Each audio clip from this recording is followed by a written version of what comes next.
nights are not all about drawing. We need other ways to draw. We need to draw inspiration and write.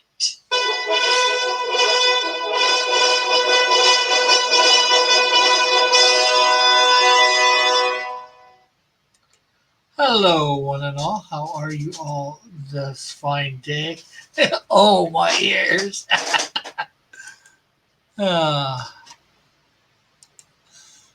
So, how are you today, Evan?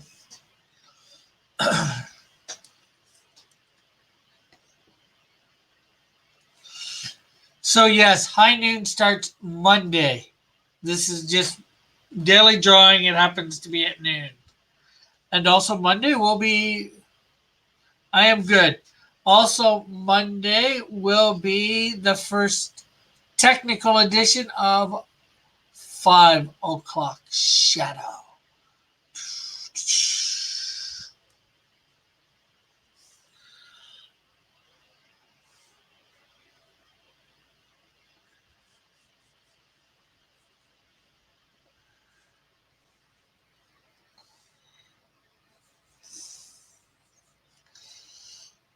Although I need to get some new more papers very soon of this size.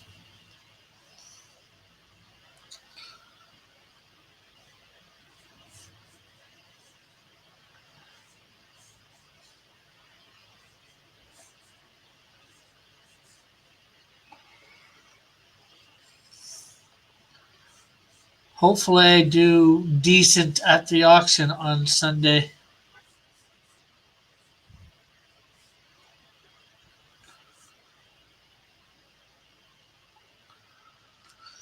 And then I don't know what's happening. Let's see.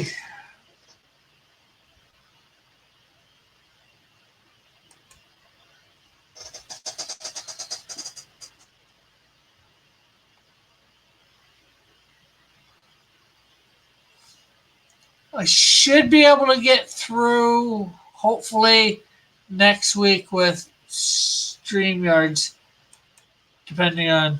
Friday might be a bit iffy.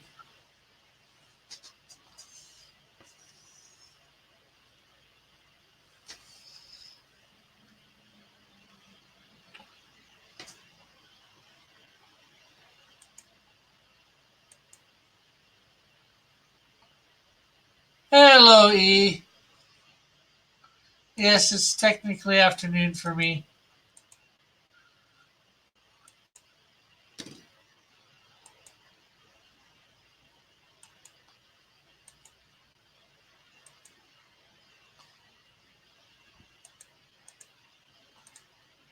Trying to find not a lot of reference for this character, so.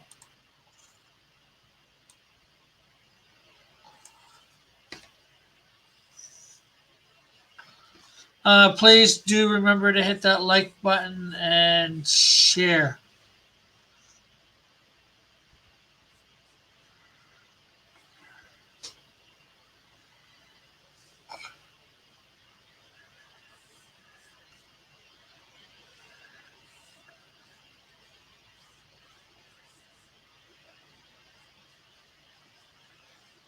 If you've yet to.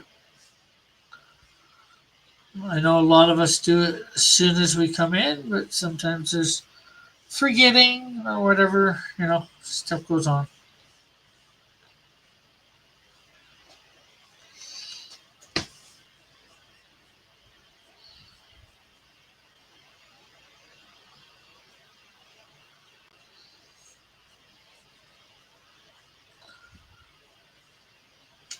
So tomorrow's the last day for Skunk Girl. Well, it's going into band, so hopefully I'll be able to get it while it's in demand, because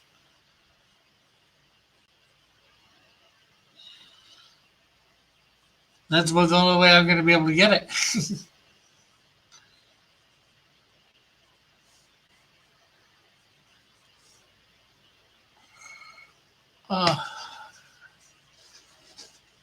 You told JP about what, this?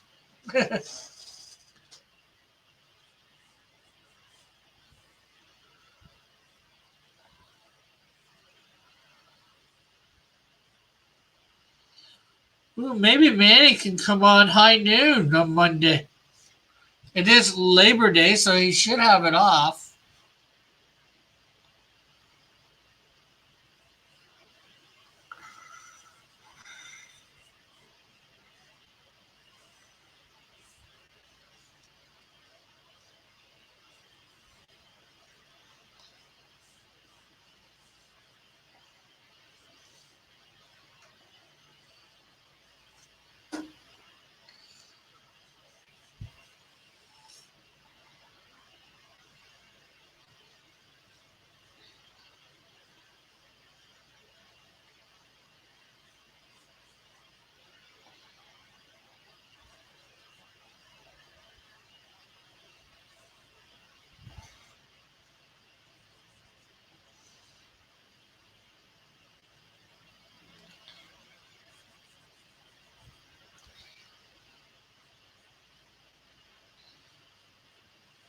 Might be able to get a few people on Monday that normally don't come on, being the holiday that it is.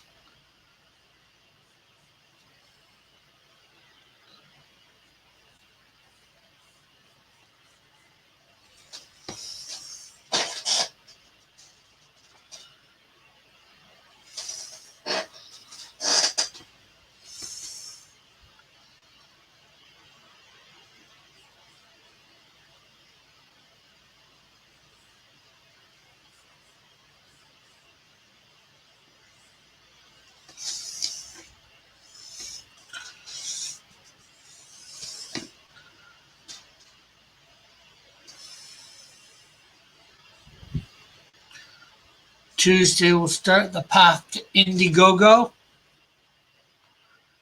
The path to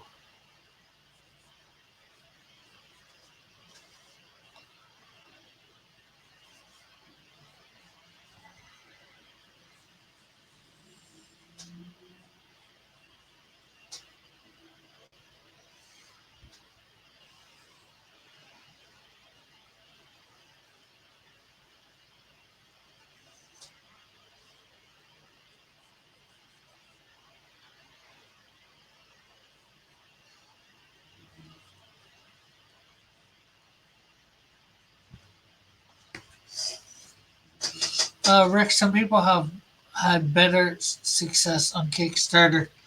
Yeah, well, I didn't have that much of a success on Kickstarter. Then again, my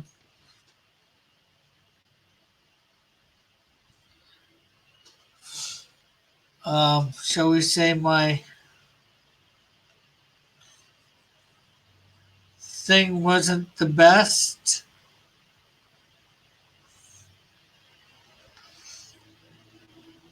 My tiers.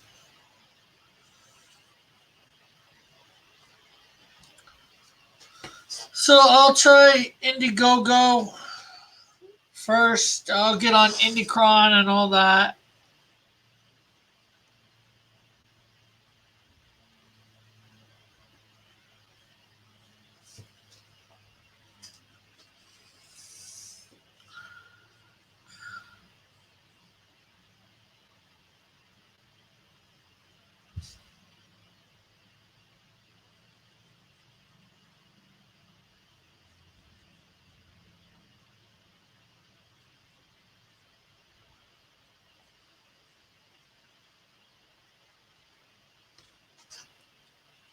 But yeah, it's definitely something to think about.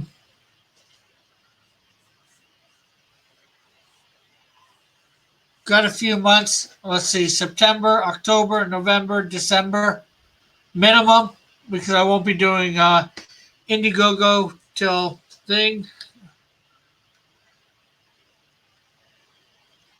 January at least, maybe February, just because January might be a dumb time to do it.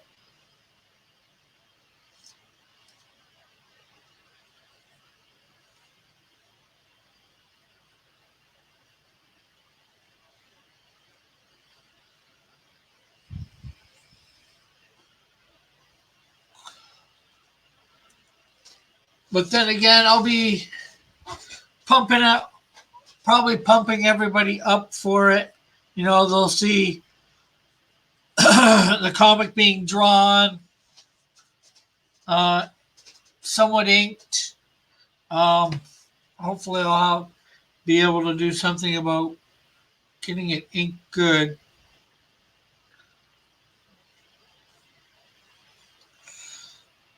I got somebody in mind that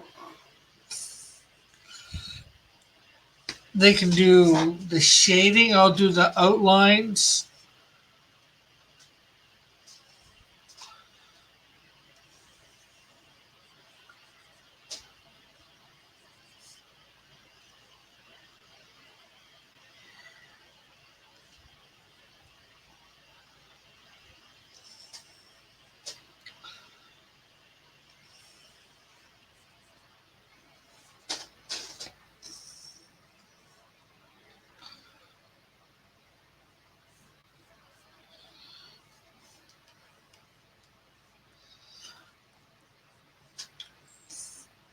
Because my outlining is starting to take real good shape, especially the last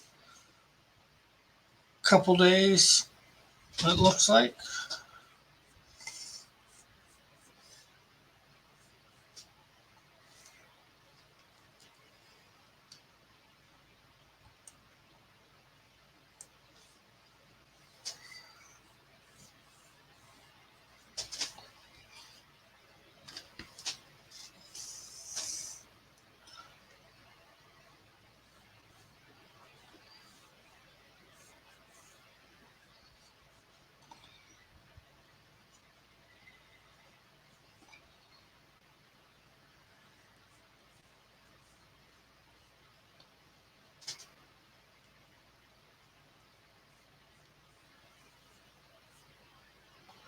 One,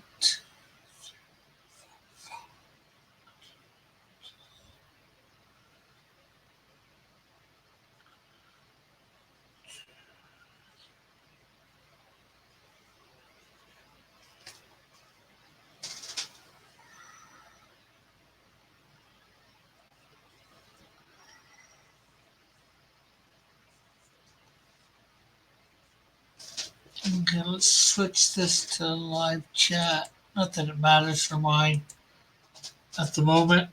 Really?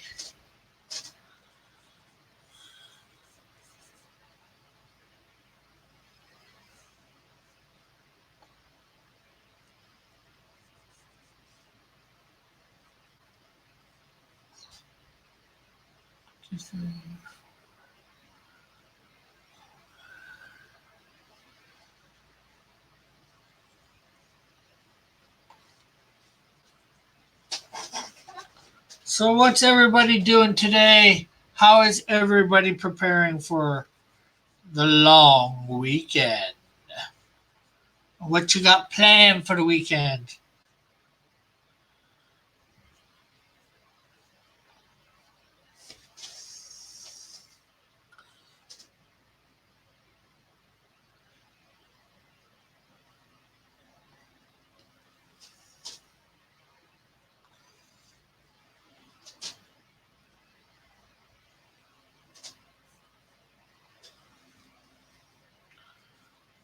Does anybody have plans for this Labor Day weekend?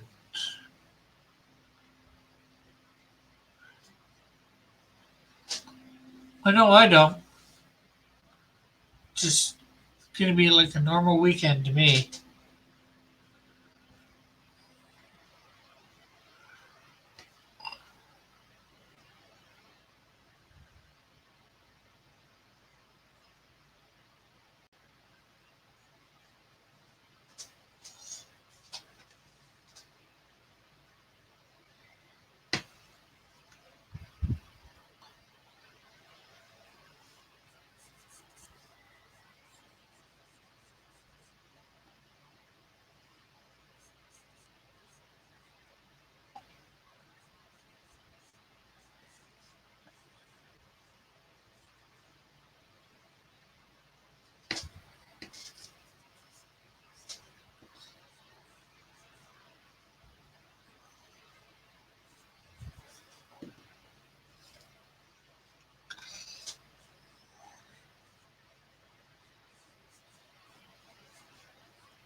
So it's been a long, seems like a long time since it did high noon. It's been about 3, 4 months. What? May, June, July, August? Wow.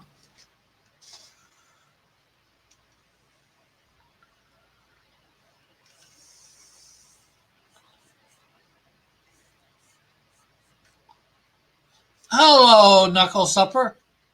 Uh, just got home from work, planning on not leaving the house if I can help it. Too much to do for Tales of the Neroesville campaign. Well, if you're home, you want me to send you a link? Maybe you can come on and talk about your campaign a little.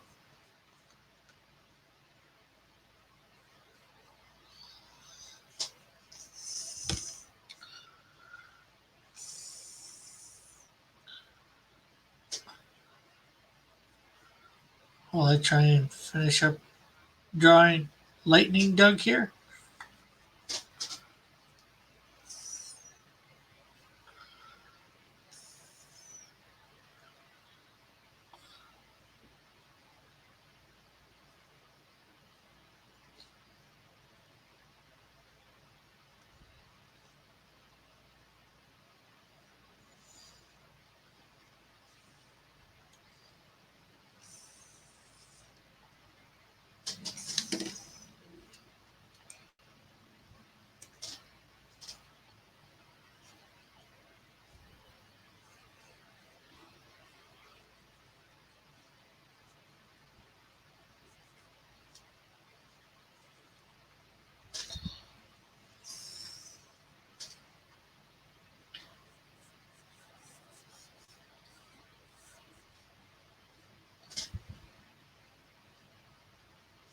Not that there seems to be too many people out here, but might get some people watching and later.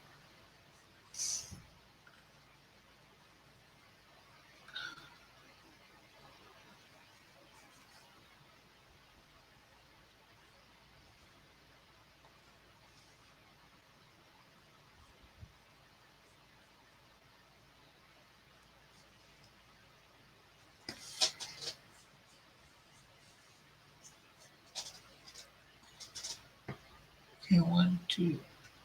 So it goes this way.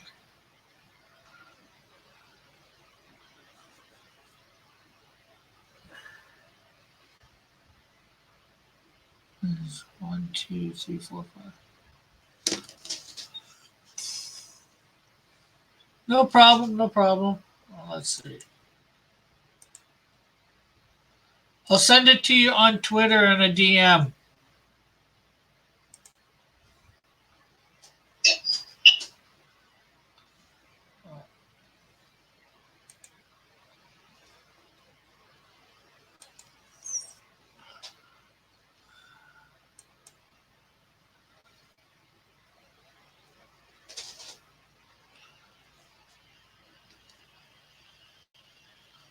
Oh,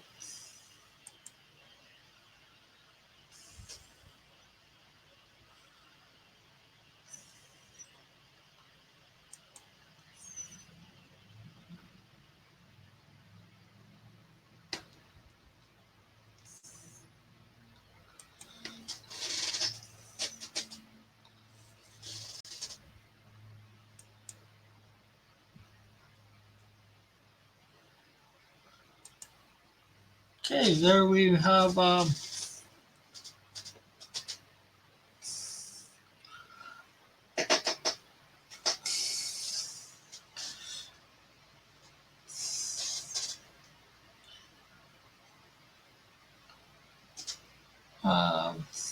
let's let's get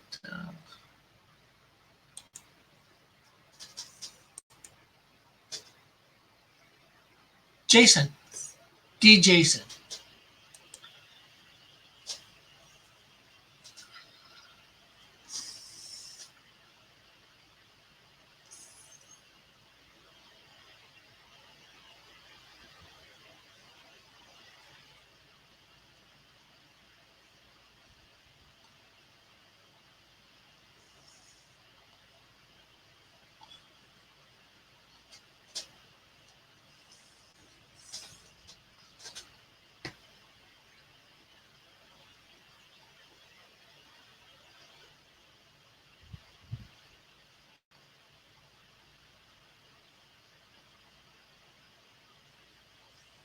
Hey, Raggedy, how are you doing? Hopefully I'll have the second part of your prize out today. Well, my mom's supposed to be doing it right now, but not quite sure whether I got quite enough money for everything.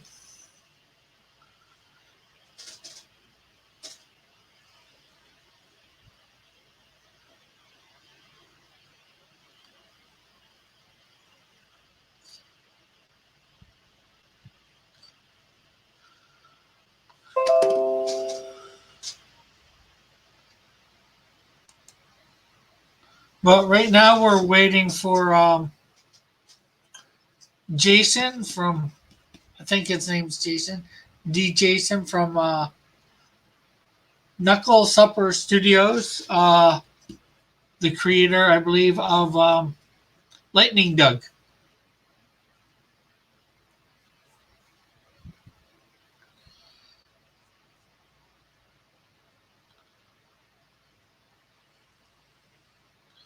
From Tales from the Necro. I'm not sure how to pronounce it. Neroesville. Neroesville.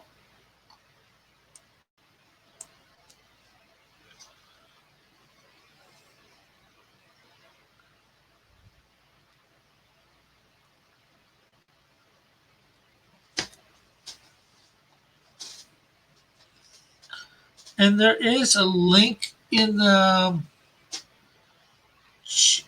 description for his Indiegogo. So if you want to check it out, looks half decent. It looks like there's several stories in it. Hence saying Tales from.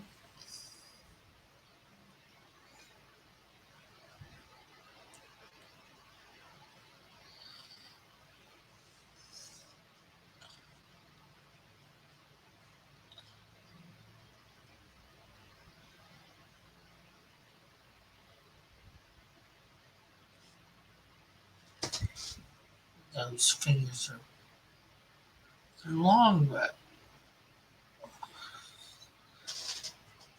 seem long anyways.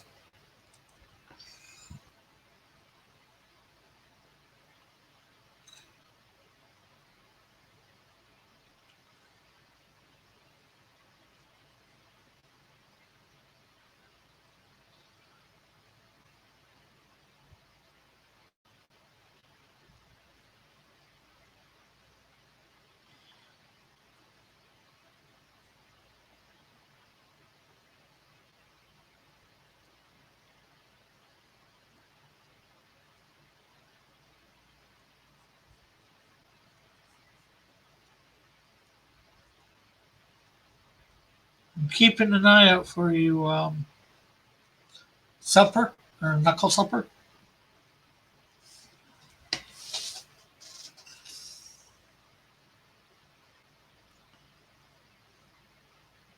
Oh, there he is. Hello. Can you hear me? All right, can you hear me? Yes. Hello. Hello. I had to find my headphones. Can you hear me? Yeah. Okay, you're gonna need to turn YouTube down. And all right, are my headphones working? Good. Okay, since you don't come in the camera, I'm just gonna show me. It works a whole lot better if you plug your headphones into the headphone jack and not the microphone jack. True, very true. So, how are you today? Although I sort of asked that, but Oh, I'm doing good and finally home from work, so gonna settle in and try and work on some stuff for the campaign. oh, that's good.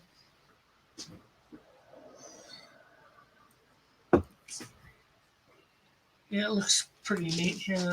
Actually, I'll share my screen. And actually, you can see my main reference. That's the one thing that's hard about doing these characters from these Indiegogos. Usually the reference is very far and in between. Yeah, I threw some pages up there, but I don't know how much there is for LightningDoug there, especially like full body shots and stuff. Yeah. You can see this is the one main one that I've been using right here. Yeah, he's come a long way since my first design. When I first drew him, he was almost more cyborg. Yeah. But I fleshed him out a little bit, and the artist that drew this book did a really good take on him. Yeah. Actually, it looks like a mechanized version of a mechanized version of one of my characters, Insecto. Oh, okay. Yeah, he's. I should send you a link so you can read the books. But yeah, he's a well-meaning straight shooter from Canada. Oh, cool. Are you? Well, no, you're. I'm in Pennsylvania. You're from Canada. I'm Canadian too. So. And air balls. Yeah, I gotta love your names though. Definitely. So here's your. I bring up your Indiegogo here. Yeah, they are my Blue Beetle and Booster Gold in my universe. Yeah.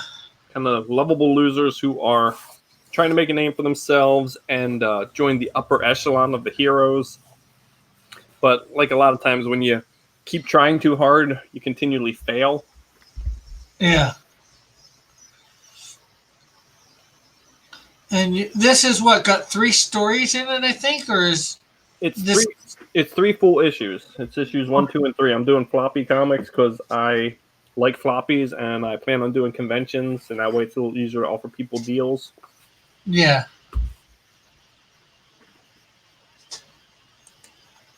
Okay. Yeah, and I noticed your shipping. You got good shipping prices. Yeah, I spoke to a guy named Doug Garrett who had recently run a successful campaign, and he said the shipping's a pain in the butt. He came up with a flat shipping that worked out well for him, so I followed his diagram and went with that. Okay, so this is number 1 is the lightning balls with the 2 heroes, air balls and LightningDoug. Correct. Issues 1 and 2 is that's a 2-part story, and issue 3 is just a one shot. It's just kind of a standalone, almost like a Gotham Knights meets Tales of Suspense or something like that. Yeah. It looks like he took some what are they called? Dominion. Oh, not Dominion.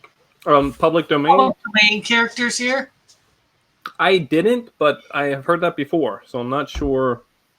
It's just because this looks like the Shield from Archie Comics. Oh yeah, he does. I do see that now.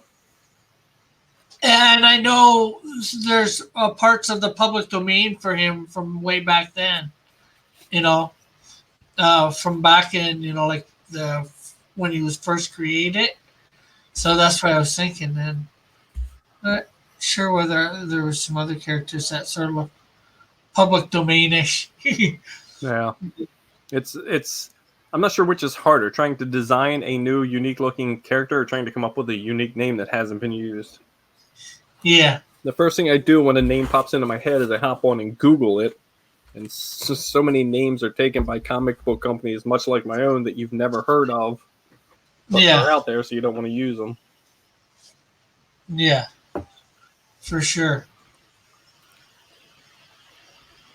I guess these are 2 of the bigger heroes. Well, all of these guys here, I guess, are.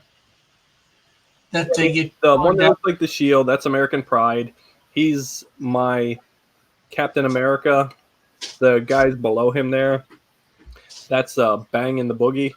They're, if you imagine Batman and Robin with absolutely no moral compass, that's them. Cool. Almost like what's their names from Kick Ass? The dad and daughter. Oh yeah, Big Daddy and Hit Girl. Yeah. Day at the Beach. That's number 3. But yeah, and your prices. I like the price too for the price for everything for the 3 issues is good. Yeah, I like. I don't know the exchange rate there, but I'm in America, and it's 3 full issues shipped anywhere in America for $11. And we've already hit 2 stretch goals. So I threw a 4-page short story at the end of one issue, a 5-page short story at the end of another issue, and if we can get to $1,000 American, I'm adding a 10-page short story to the end of the other issue. So in the end, it ends up being 81 pages. Yeah. Well, as you can, if you see on my screen, it shows the Canadian price for all your tiers. So. Yeah. Just the comics is $8, and then I think I went in to check the shipping, and I thought it only said $8 for shipping. So. Yeah, I think I did $8 anywhere in Canada. Trying to eat and talk at the same time. Yeah. Yeah, well, that's good. I like. That's one of the main things that I look for a lot in when I'm going on these is the shipping because, it's bad enough the exchange rate, right? Like 20. I'm not sure what this 20 the local comic shop retailer package is for. There's I think probably 15 or something like that. Yeah, I think right? that might be either $15 or $16, something like that. Yeah. So it's suddenly $21 here. $4 or $5 extra, and then shipping. If it's that's the same price. Then it suddenly adds up all that money. But so I like it when there's decent, what I call decent shipping costs. Yeah, and even just the cost of the books themselves. Like, I look at a bunch of Indiegogo and Kickstarter projects, and I would love to back them, but I just don't have the money right now, and it's hard finding anything that's less than $25 for a book. Yeah. So, being a big fan of the 1980s indie comics, I decided to try and go old school. I'm doing the books on newsprint through Alternate Comics printing partnership. So I'm doing them on newsprint, and it knocks the price way down. So yeah, that's cool. For sure. So yeah,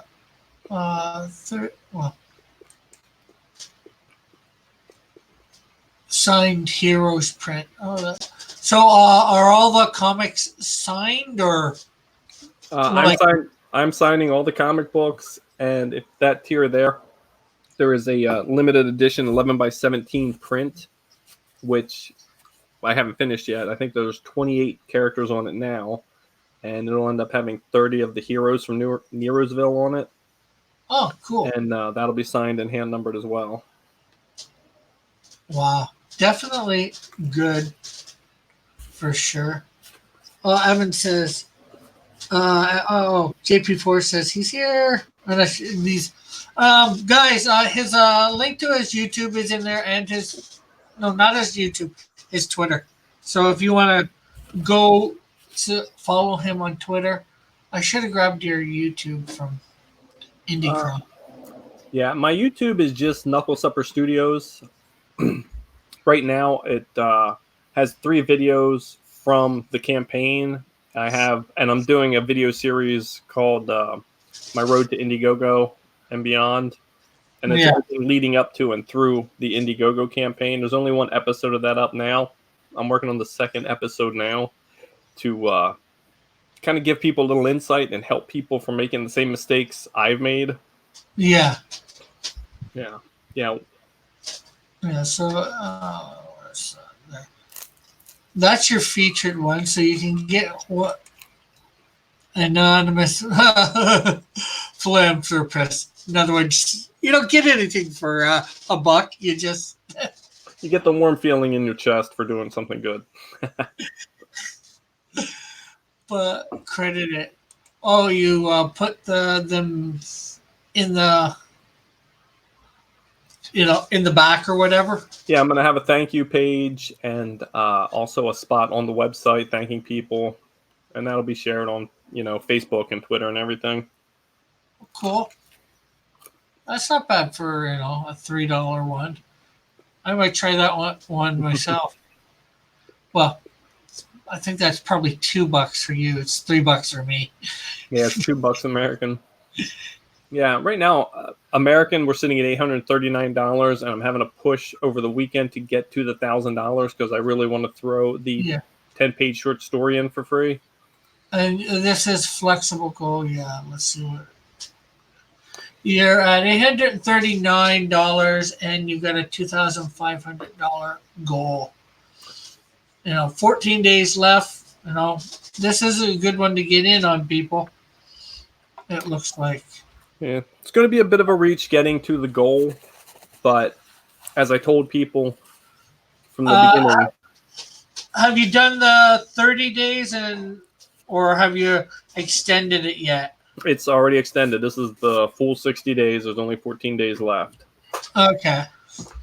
But like with this project, one of the things that I did to try and differentiate myself and our comic books are completely done. They've been done for a while. So they're just ready to go to print. I have to add the thank you page, and there's some people, throwing some ads and stuff in. Yeah. But books are done and completely ready to go, and I committed from the first day that I'm going to fulfill this whether it, reaches its $2,500 goal or not. Yeah. Oh, that's good. Yeah, I'd actually like to get the $60 one and put an ad in. So yeah, you got the digital, dig it all in digital. So you get issues 1, 2, and 3 for $5 American, 7 Canadian, which is good. Digital download. I guess that's PDF format. Right. I'm just going to do a PDF. Yeah. I've read comics online for years, so I also think for that the CBR format. I'm not sure whether you know about that. Someone had mentioned it to me. I am not familiar with it. Yeah, they're easy enough to create. Yeah, I have my Canadian Shield, my first comic book available for digital download at the moment, although starting next week I'm remastering it. So yeah, that's what I'm doing right now. I have lettered a bunch of comics. Some of the stuff I've lettered has been in Dark Horse and some alternate comics and a bunch of small press comics. And I was flipping through the PDF the one day, and I saw a capital I where it should have been lowercase I because you don't want the serifs on it when it's in the middle of a word. So yeah. I went back to the very beginning and went through every single page of this and just made 2 sides of notebook paper of things I just want to touch up a little, just to give it a little bit more flair. Yeah. So $8. That's $8 Canadian. So I guess $6 American for all 3 comics. Yep, $6 American, $5 shipping. So, like I said, $11 total. If we hit that $1,000 mark, get you 3 comics, 81 pages. That is fabulous. Everybody keeps telling me that, but the campaign's definitely floundering a little bit. I need to. Yeah. Have you been on like maybe Edwin's show? I've reached out to Edwin. I haven't been on his. I have been on Antonio Bryce's show. I've been on Doc Hogg's show. I forget. What about Malin usually lets people come on. You might want to go on there. I have tagged him in some tweets. I don't know how to reach out to him to try and get on his show. DM him or go into one of his things while he's on. Yeah, I'll have to do that because I think his DMs are closed. Yeah, I'm not sure. Yeah. Yeah, and I did have somebody. I had some. Yeah, go into his thing when he's on and super chat him. Yeah, I'll have to do that. You know, I have a weird schedule. I run a Little Debbie's route, so my day starts at 4 a.m. and I'm usually home by lunch and then pass out for a while. Yeah. So I have to try that. But I did have someone tell me, like, your prices are too low. I'm like, how can prices be too low? I'm trying to give readers the most bang for the buck that they can get. And they're like, well, when your prices are that low, it doesn't show that you have faith in your project. I'm like, this project's great. The books are great. You know, it was spotlighted on crowdfunding comics, and Billy Tucci said it was great and it would go toe to toe with anything Marvel or DC are putting out. Like, I have great faith in my books. Yeah. I mean, I can charge you more if you want. Yeah, and then there's the comic retailer one. Okay, so 3 copies of each issue. That's not bad. Yeah, I'm trying to help out some of the brick and mortar stores. They don't seem to be jumping on it, as you can see there. Yeah. The problem is they probably don't know about it, and the question is whether they want to risk it. Yeah. But I do have people jumping on who are like, well, if I can get 3 copies of each, I can hand some out for an even lower price. I said, hey, knock yourself out. Oh, we got Good Dog Press. Oh, why don't you come in, Manny? He's a good person, too. And I show, well, it might be hard for you to get on.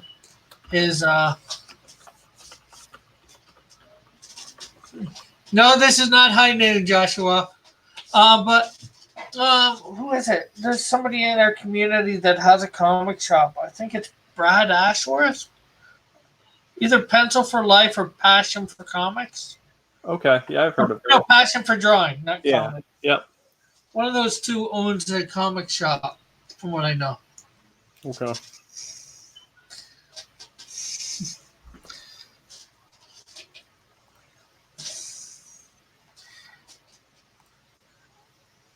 Shameless self-promotion.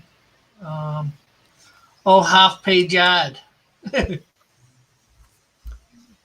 Yeah, I figure I listen to a lot of YouTubers, and there's, besides the YouTubers that are, you know, plugging my book or I just like their show, there's a bunch of other guys working on their own books. So, you know, for that price, why not get another, 50, 60, 100 plus eyes on it? Yeah. I thought about, I'd like to do this, $40 Canadian, that's good. And you get the comics too. So, yep. Even advertise my channel, just advertise my YouTube channel. Yeah, I mean, whatever. Everybody needs, more subscribers and more eyes on their videos. Yeah, you've only got 41 backers at the moment, but that's 41 people that don't know about me, most likely. Yeah. And, it's just every little bit helps. And my YouTube channel, I don't get many hits on it, but my BitChute channel, I'm getting 4 or 5 times as many views. Oh, that's good. And then you got Heroes for the Troops, 5 copies for each. So that's good. I'd say the price, but mine's in Canadian, so it says 43 Canadian. Yeah, that one, the backer gets a set of comics and they pay, the $5 shipping for that. 5 sets of books go to men and women in uniform via the USO, and I pay the shipping on that. So, yeah, that's good. It's a real, and of course the $60 one that I've alluded to. Manny's saying 16 hours left to Skunk Girl. That he will not do a second printing. Well, I guess I'm not getting Skunk Girl then, Manny, because I can't afford it. And what's this? The odd retailer. I think, yeah, the first retailer one was where they get the 3 copies of the book. This one, they get a half-page ad and the 3 copies of the book. Oh, cool. And what's a sketch from Dennis Fuji? Dennis Fujitaki. So, as I said, I'm a huge fan of 80s comics, and I reached out to some of the people that inspired me to make my own comics. Dennis Fujitaki in the mid 80s did a book called Dalgota with Jan Stranad. It's just one of my favorite books of all time, and he was a super cool guy. He did a sketch for me. He signed a copy of #1 from his personal collection and sent it to me. So Oh, wow. trying to help turn some of the current readers onto some of the old books that I love. Yeah. And if that doesn't sell, it's not going to break my heart. I'm going to frame it and hang it in my studio. Yeah. Well, that's a good price. I think that's $250 American. Yeah. Yep. That's not bad. You know, you get the comics plus you get the original sketch by comic artists. Yeah, that's actually 200 American. Oh, okay. Yep. So I wasn't quite sure. Yeah. Sometimes, trying to figure out The exchange rate. off the. But yeah, this looks really, really good. It's definitely worth getting, in my opinion. Yeah, I mean, Bleeding Fool had an article on my book, and it's being proclaimed as the best new comics deal on Indiegogo. Yeah, it's just getting you out there, getting you known. That's the biggest thing that when I got into the community here, and sort of thought doing my book and all that. I was listening to Mike, and he says, you got to build up an audience, before you go do an Indiegogo, And that's where I made one of my mistakes, and that's something I'm going to cover on my video series. I was so focused on getting the books done, and I wear so many hats. Like, I didn't pencil these, but I wrote them, I inked them, I colored them, I lettered them, I did all the pre-press work. It's just so much work, so I didn't really focus on building an audience. So now here I am. No one knows me or knows who I am. Yeah, I know what you mean. I wear all those hats too. Yeah. Artist, writer.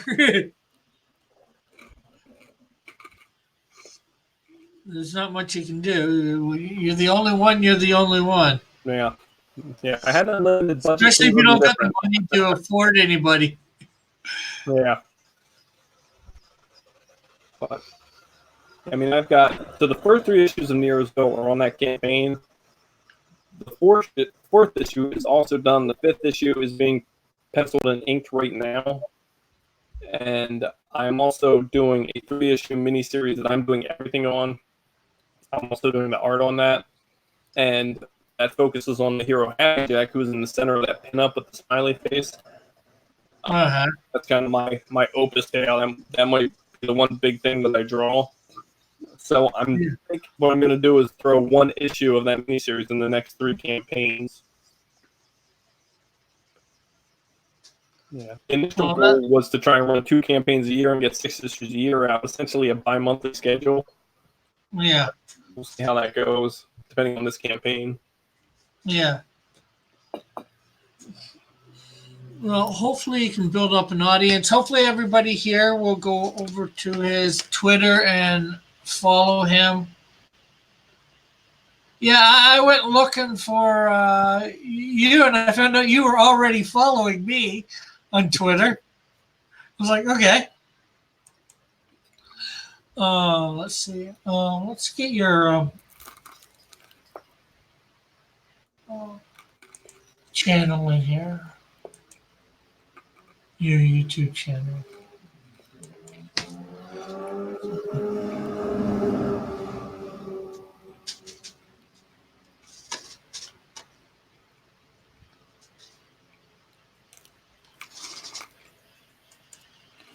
So here, I'm going to put a link in the chat, everybody, for his YouTube channel. So go over, subscribe to him. I'm going to do that right now myself. Thank you. He has 2 subscribers. Yeah. I'm sure we can get him up to 5. 3 now. We might be able to get you up to 10. Wow. I wouldn't know how to act.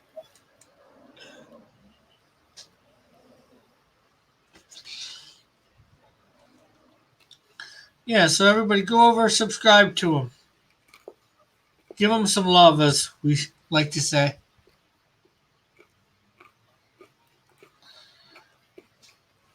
But yeah, it looks like a real good book, you know. Hopefully I'll be able to get some money in the next little bit. Well, I got a Comic-Con next month, so. But something I got printed up for myself is trading cards of a bunch of some of my characters. I'm working on doing more for other villains and heroes. Yeah, the trading cards look like fun. I might look into that for the next campaign. Yeah, they were actually pretty cheap too. So, as far as I'm concerned. Yeah.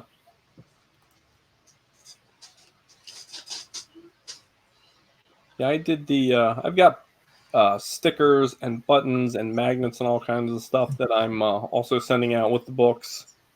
Yeah, that's something I'm looking into too. I don't know how they are, with Canada with the pricing. I use a company called Sticker Mule, and if you go in and set up an account and sign up for their mailing list, like they send a link out all the time with specials. I got 50 3-inch die cut stickers for $9 with free shipping. So I just jump on whatever promo they've got thrown out at the time. Yeah, that sounds good. You said how much? $8? It was $9 American for 50 die cut stickers. Oh, that sounds pretty good. That's $9 is like $12 or something like that. Yeah. Canadian, so it's nothing to. And well, they may or may not put on shipping. It's hard to say. A place that I've looked at recently a place called Vistaprint. Yeah, I've used Vistaprint for business cards, and I also got myself and my daughter a Knuckle Supper Studios T-shirt just to see what the quality was like, and they were pretty nice, pretty reasonably priced. Yeah, yeah. I was looking at their business cards recently. Oh, what's their shipping like? Or how many? If you don't mind me asking, how many cards did you get, and what was the shipping? I honestly don't remember. I think it was one of those specials they were running. I think I got 500 business cards, and okay. I don't remember if they threw in free shipping or not, but it was very reasonably priced. Yeah. They were cheap enough that I can slap a sticker on the back with a link to the Indiegogo campaign or something and just leave a stack of them places or put them on, community boards places. Yeah. Yeah, because I'm, like I said, I'm going to be at a Comic-Con here near the end of October, wanting to get some new business cards with a bit more information on.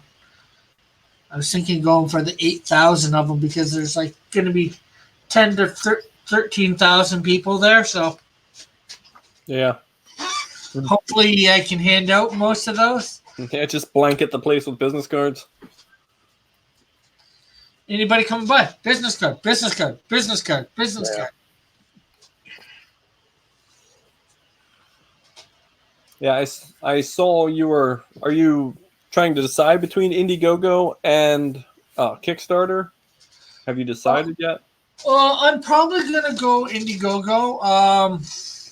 I did Kickstarter like almost 2 years ago, but because I had got myself on in some, or a year and a half ago, something like that. Anyways, I had some uh, uh, can comic cons that I'd signed up for, but I ran into some financial difficulties and I wasn't able to get there. So I tried to do a campaign to print up some books, for something to have, and get there. And well, didn't work out so well. But then again, my pricing was ridiculous. Yeah. Well, yeah, I self-published back in the early 2000s.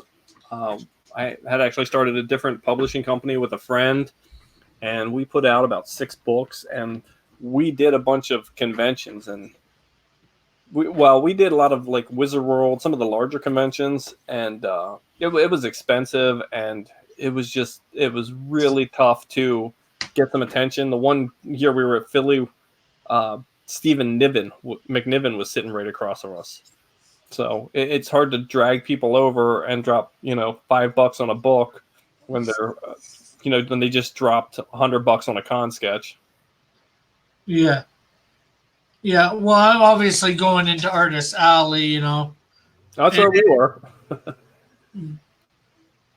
But they have the one that I have on that. I think they have the more popular artists not in the same aisle as us no names, Yeah.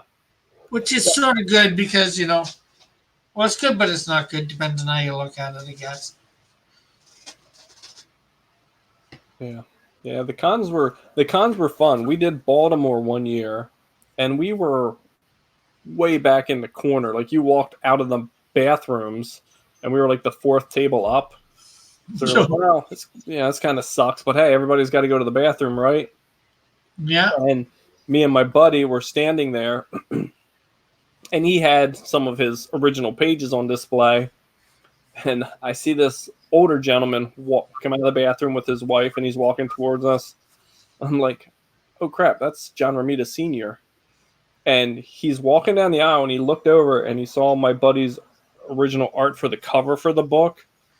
And he just veered right over to us, and he was going on about how good my friend's artwork was, and how when he was drawing comics, you didn't even have to be like a real artist and know anatomy and everything. And he was just the nicest, sweetest person I've ever met at a convention, and I was in in such like fangirl crush mode. I completely forgot to ask for an autograph or a photograph or anything. He walked away, and I was just standing there grinning to myself. And my buddy's like, "Who was that?" Like, oh my god! If we weren't in public, I'd hit you. Oh, unfortunately, I'd probably be the same as your buddy. Yeah. I would know, I'm really into comics, but I don't know who everybody is. Although, one big name I do know is Alex Ross, but to see him, I probably wouldn't know it was him. I haven't seen what he looks like lately, but yeah, I'm a big Spider-Man is my go-to character. I'm probably about 30 issues away from a complete Amazing Spider-Man run.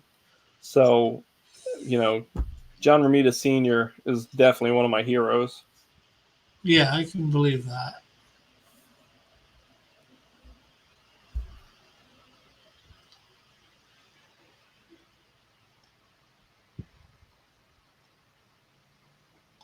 Nobody's saying anything in the chat. Anybody in the chat want to ask? It's Jason, right? Yep. Okay, I just wasn't sure with the D in front on thing, IndyCon or thing. Anybody got any questions for Jason?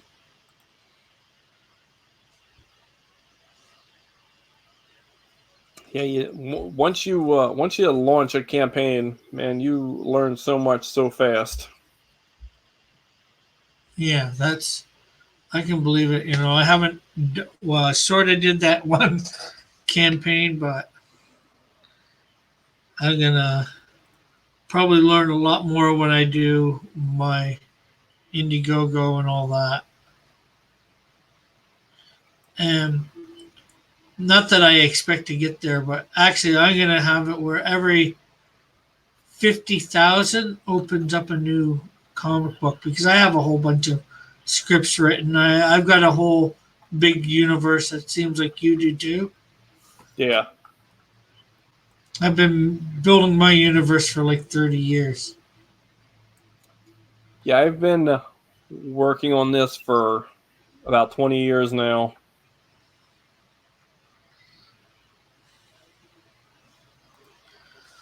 So,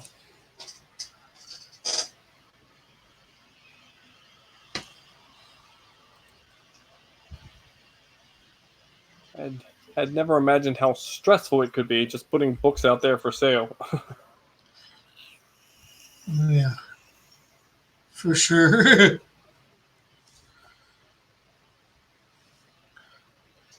Yeah, the real stressful part is once the campaign's done, you got to fulfill. And I see you went with a flexible goal, so Yeah. Yeah, once the campaign ends, I've got to put the stuff together, and then alternate only prints at the end of every month. So I've got like a 2 week window there to get everything together and get the files to them, get them off to the printer, and then it's I think a 2 month lead time. So by hopefully by early December I'll be shipping. well, that's good. We got Bullet in the chat. Hey, Bullet, I've got Jason Meadows on. He has a campaign on Indiegogo.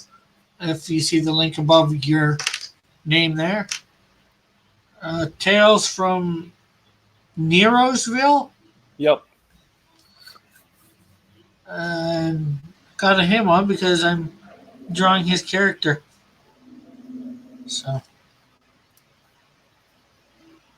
Yeah, when I started designing characters for my universe and coming up with story ideas, I knew myself well enough to know that I would get bored if I was writing the same character every issue. And I know that you can't just throw any character into every story. Like, my favorite character I've created is Happy Jack, and he's more of a Spider-Man Daredevil type of character. He wouldn't fit well into like a Doctor Strange type of story. yeah, So I was kicking around the idea of how to do a book that didn't focus on one particular character. And around the time that I was kicking this around, Astro City came out. And I picked that up and read it, and it was pretty much exactly what I wanted to do. So I took that idea and I was like, what am I going to name this town that has the highest population of superheroes and supervillains in the world? And I couldn't come up with anything. And then one day, I just had this vision of driving into the city limits, and there was one of those big signs that said "Welcome to Neroesville," but someone had spray painted an H over the N. I was like, "Oh, yeah, that'll work." So I ran with that. cool.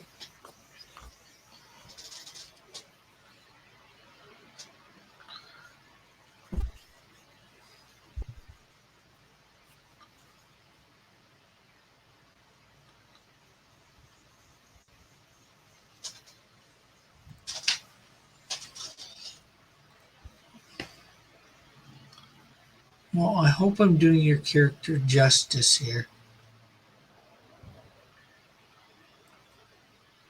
Oh yeah, it's looking good.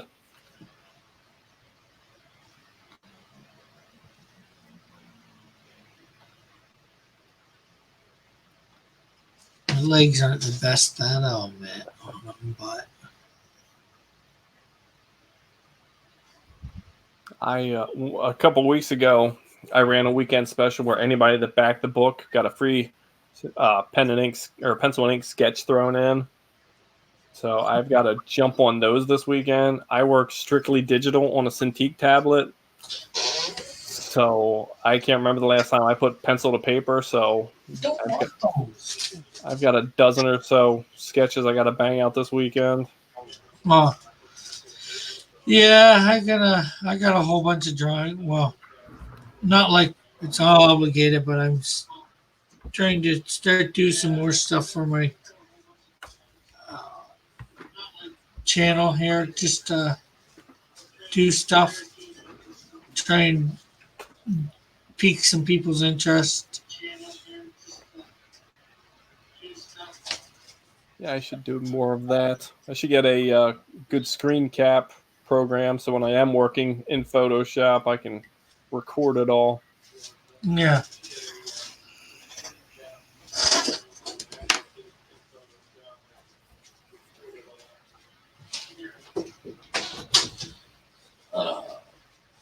Yeah. Well, that's the thing is just record yourself, maybe get a good editing program.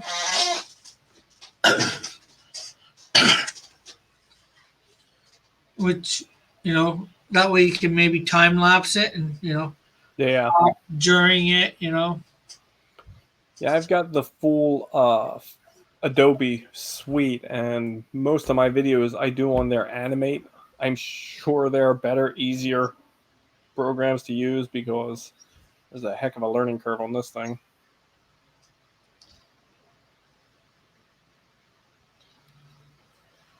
Oh, yeah. I use Mauve AVI for my whatchamacallit, for my editing, my videos. It's pretty good. I just did something the other day that I hadn't done before. I sped it up. It only allows you like 1,000 times, so I sped it up, exported it, brought the new file in, and sped it up 1,000 times again. So it went from like a 45-minute video that way to like 26 seconds. Well, if only you could do it in real time, huh? Yeah. It's like,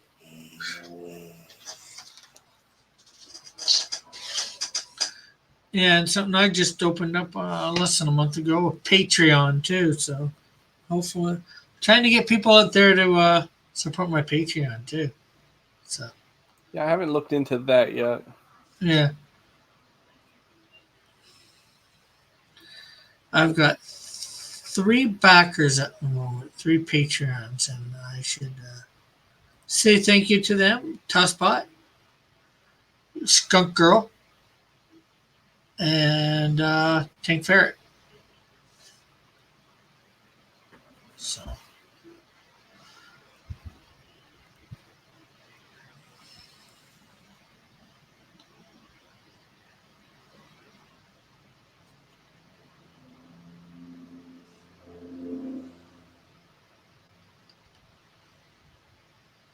So how was your work? Oh, it wasn't too bad. I drive a 20-foot box truck delivering Little Debbie's to stores and, filling the shelves, rotating everything. I've still got stores where I have to hand price everything with a price gun. Oh, So lovely. it's not too bad. I spent 20 years selling plumbing supplies and got burnt out on that. I got into banking only to realize after 5 years how much I absolutely hated that. So now I'm doing this. It's funny. I tell people I make so much more money handling your snack foods than I did handling your finances. Lovely. Yeah.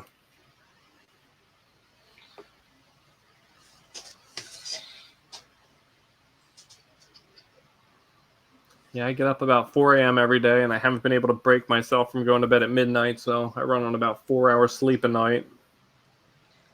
Oh, lovely. Yeah.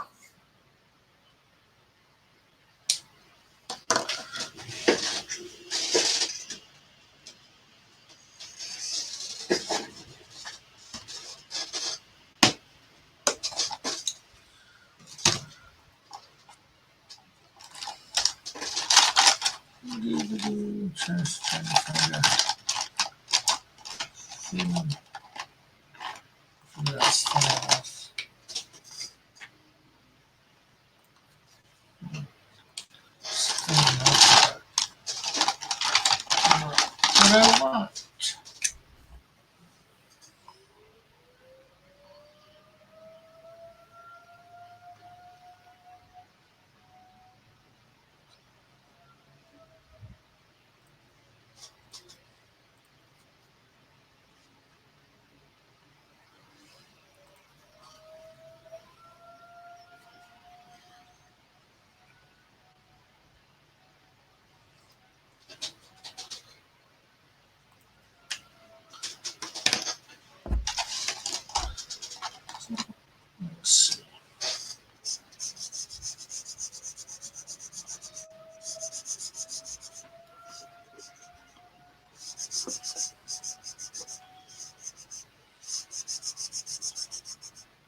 So the underneath here, is that all supposed to be black with you just showing blue highlights, or It was just a dark gray.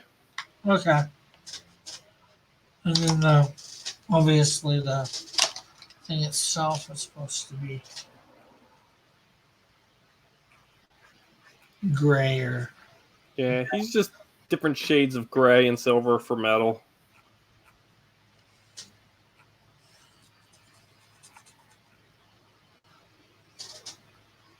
let's see. Bullet saying, either of you have any stories about getting punched in the face? Actually, I do. I've gotten punched in the face, I think, twice, and I just kept walking. One time, while I was sitting down, I wasn't walking towards the person. They were just like, okay, you hit me. What's your point? The other time was similar. I just kept walking towards the guy. Yeah, I've been punched in the face multiple times. I'm what people call an acquired taste. Not everybody gets me.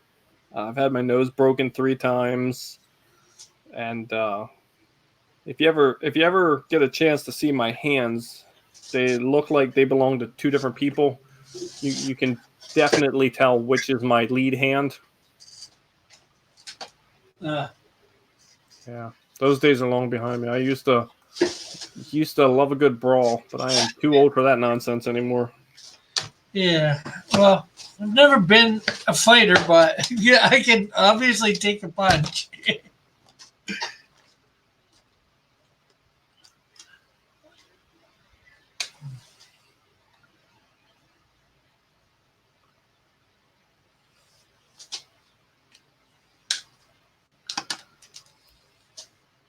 So there you go, Bullet. There's our stories about being punched in the face.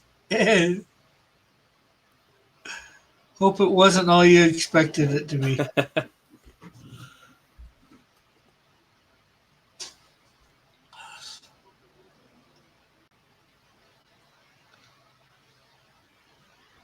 Yeah, it's not that bad. It only hurts for a little bit. Well, it didn't even hurt me. It was like right between the eyes. I just basically kept walking. It's like, okay, if that's all you got. It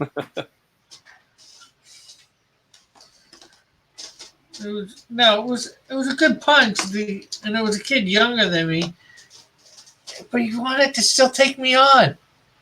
Yeah. It's like, are you stupid? I just took probably your best hit straight to the face, and I just kept walking at you, walking towards you like you didn't even hit me.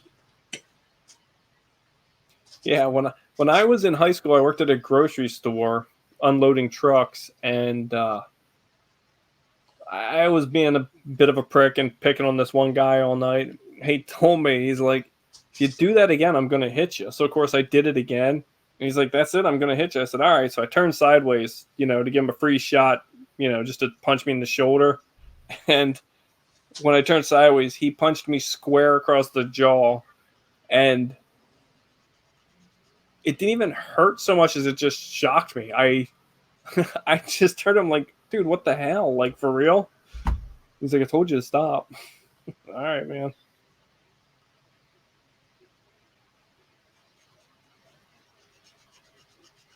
I think most of the times I've been punched, I probably definitely had it coming.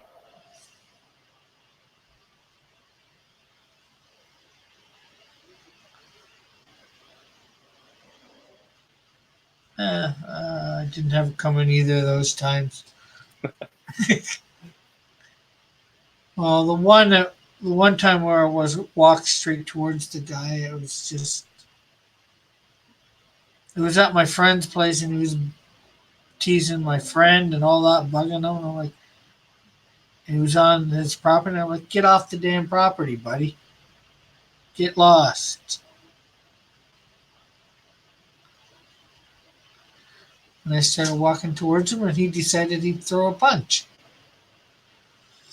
And because, like the kid is younger than me, I don't want to hit back and get arrested. So Yeah. I learned I might have been able to actually hit back, but because he hit first. but I wouldn't take that chance. Myself, anyways. Yeah.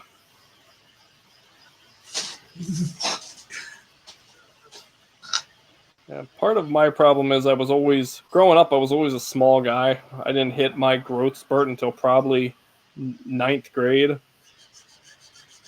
So I was always the smaller guy that people decided to, take cracks at and everything. And, my dad was a 6'2" biker, so he preferred that I stood up for myself and gave me some advice to that end. So didn't people picking on me and stuff didn't seem to last very long.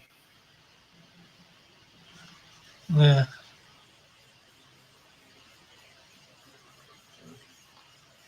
Well, that's good. Yeah.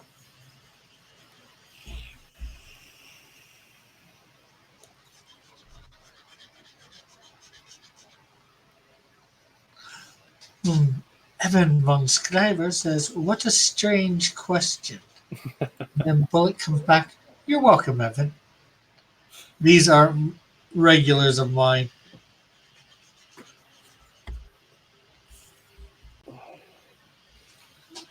Yeah, do our own little Ask Me Anything here. Yeah. Yeah, if you want, well, that's his channel. The link to his book on Indiegogo is in the description. If you want to check it out and maybe ask him any questions, Bullet or Evan or whatever, I'm sure he'd be willing to answer. Oh yeah.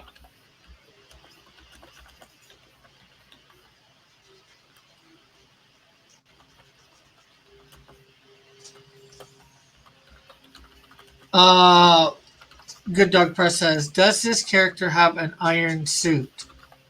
Yeah. I was just answering. It's definitely metal. I never actually settled on an actual type of metal. I figure it's probably something like aluminum. It's more, a lightweight body armor and lightweight so that he can fly. But yeah, it's probably more like an exoskeleton kind of thing.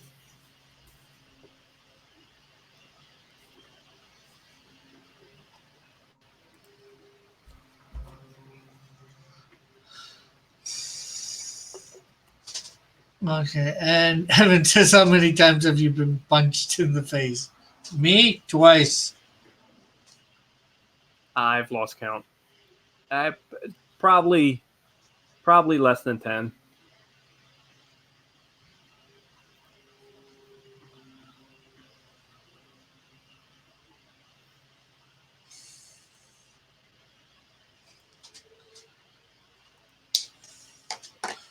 And of course, you say that exact same thing about the metal in the chat. You take it out. Yeah. Yeah, I'm used to being in the chats and not on the show, so. Yeah.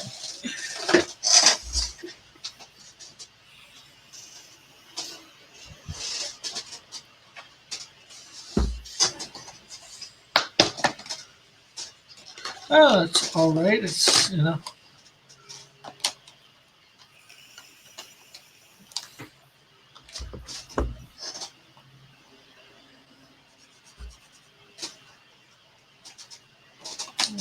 So which one works here?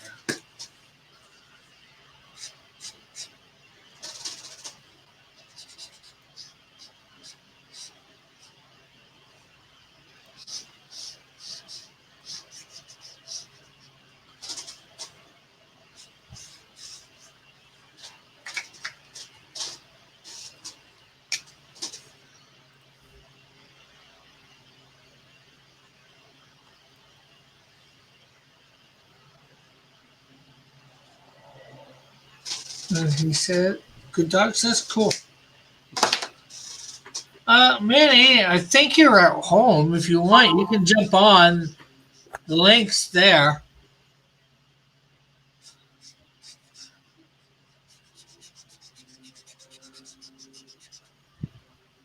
Because you wouldn't be in the chat unless this is not Manny, just hanging at the Jiffy Lube. getting a safety check for his car. Oh, cool. So you're gonna come on Monday, Manny, since it's you know, Labor Day. Come on for the high noon kickoff.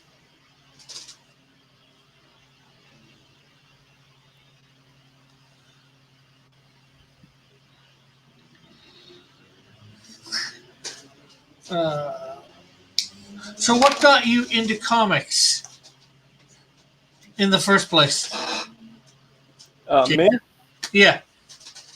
When I was 13, I was still collecting the 3 3/4 GI Joe action figures and played with them. I kind of lived out in the country, so I spent a lot of time entertaining myself. So I was playing with my GI Joe action figures and watching the GI Joe cartoon on TV, and a commercial popped up for GI Joe. I think it was number 24, the comic book from Marvel, and I was like, holy crap, there's a G.I. Joe comic book. So I sat there enthralled by this commercial. And I ran upstairs and told my mom, I'm like, we got to find a comic book store. There's a G.I. Joe comic book that I never heard of. And my mom's awesome. She was like, I know where there's a comic book store. We can go this weekend. And sure enough, she packed me up and we went out to the local mall, and they had a flea market in their basement, 30 years ago. And we rounded the corner, and there's this little comic book store, and I just saw this whole wall of new comics, and I was like, "Holy crap! How many comic books are there?" Like I just wanted GI Joe. I didn't care about anything. Like I walked just right down to the G's, found GI Joe. He had, I think, the newest issue and 3 other issues behind it on the new issue on the new comics rack. I bought all those, and I had my mom take me out there every week, expecting there to be a new comic book, until I finally realized they come out monthly. So every time she'd take me out, I'd buy some more back issues, and eventually one comic book a week or a month or whatever wasn't cutting it. So I started looking around the racks and picked up some indie comics, and I saw, I think it's Secret Wars number 4 is the one with the Earth crushing all the heroes and the Hulk's holding it up. I was like, well, this looks cool, and it's only number 4, because a lot of the books had such high issue numbers. It was daunting for me to jump on at a higher number, and I got Secret Wars, and I was like, oh yeah, I like Spider-Man, because I remember watching reruns of the 60s cartoons, and I went over, and I think it was around issue 258 was out, and he was in his black costume. And at the time, this comic store had a rack at the far end of all the new comics where he probably had the last year's worth of issues still sitting there for cover price. So I was able to get, even back beyond 252 where he got the black suit. And I just fell in love with comic books. That was probably 1984, 85 maybe. And I was going in every week. The dude offered me a job there working on the weekends. So, yeah, I mean, every penny I ever made there, I spent on comic books. To the point now, I actually have a climate-controlled storage unit that I rent to keep my comic books in, because they don't fit in my house, and they're worth more than my house. Yeah, I tried to get them insured like 20 years ago, and the dude was like, the insurance guy was like, you can't insure something on your homeowners that's worth more than your house. All right. I think I have probably about 170 short boxes. Wow. Yeah, I have a problem. Couldn't you do some insure them some other? You would think you'd be able to insure them some way. There are companies that specialize in collectibles and that sort of thing. My issue is that for the longest time, when I got divorced years back, I moved my comics over to my mother's house, and I was living elsewhere. And so I would buy a whole bunch of comics, bag and board them, just put them in the box as the weeks that I got them. So to inventory them, I probably need to take like 6 months off of my job. So without an actual inventory list and someone reputable signing off on, yes, these are the books he has and this is what they're valued at, I can't get an insurance policy. Oh, lovely. Yeah.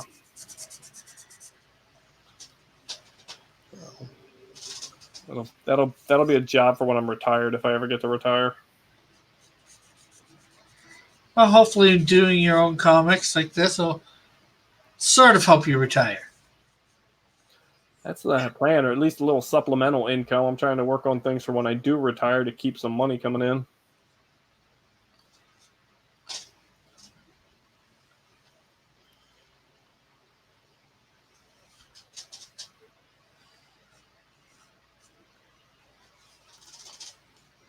Let's see. Bullet says, I refuse to watch High Noon, Rick. Why, Bullet? Why do you refuse? High Noon's a show. I titled my show I was doing back in May for about 4 or 5 months. A show at noon all the time, and I called it High Noon. So, and for the summer, I took off not doing it at noon. Usually. So everybody's wanting it back. Just to let you know what that's all about. Good Doc says, I still watch you every day, Rick. I like that you're going back to High Noon. Oh, that's good that you watch me every day. But like I said, Monday, it's Labor Day. You should be off, so come on in.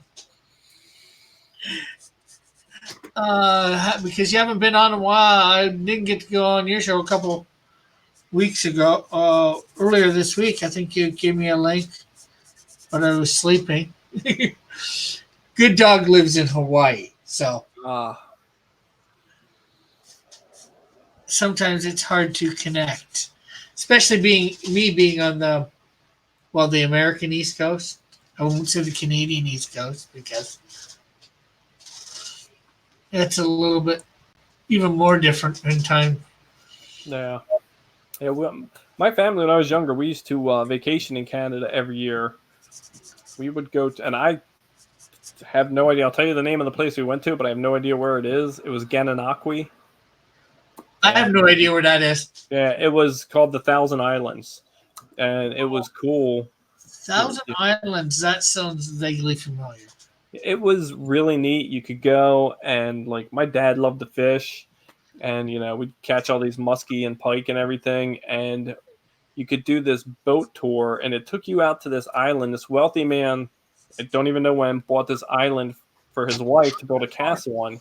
He had the island cut into the shape of a heart, and they started construction on the castle, and his wife passed away. And he just stopped construction, pulled out, and never went back. And you can go and you can tour this. It's really neat.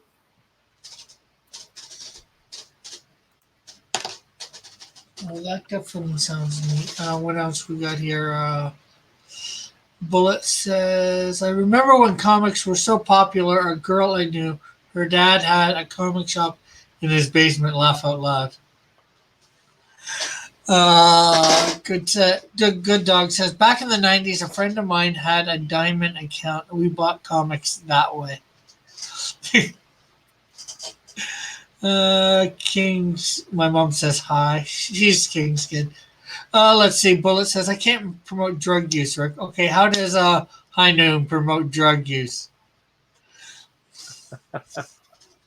Evan says, Canada is stealing our holidays again. And Bullet says, Thousand Islands sounds like the salad dressing. Yeah. Yeah. Go ahead. Gananoque is a town in Leeds and Greenville area of Ontario. I just Googled it. Okay. That still tells me nothing. I couldn't tell you any. I can tell you there was nothing to do there. If you didn't like the fish, you were going to hate life. We'd go up there for a week, and I would sit and draw pretty much all week. Although my mom did come in for a second and say it's up north in Ontario, so northern Ontario. Which still doesn't tell me a lot. Northern Ontario is big. You think Texas is big? Ontario's bigger. Yeah.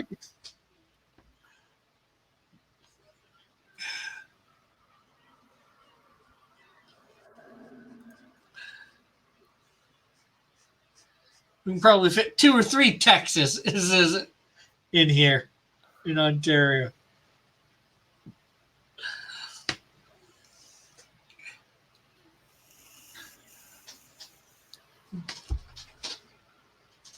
Yeah, but hopefully, like I said, hopefully I'll be able to afford to get your comic. It looks really good. I looks like I'll be interested in 1 or 2. Well, I should actually get you to tell me about the couple characters here too. Yeah, like Airball, I guess, and LightningDoug. LightningDoug is just a sweet, kind-hearted Canadian boy who wanted to be a hero, and if you want to be a hero in my universe, Neroesville is the town to do it in.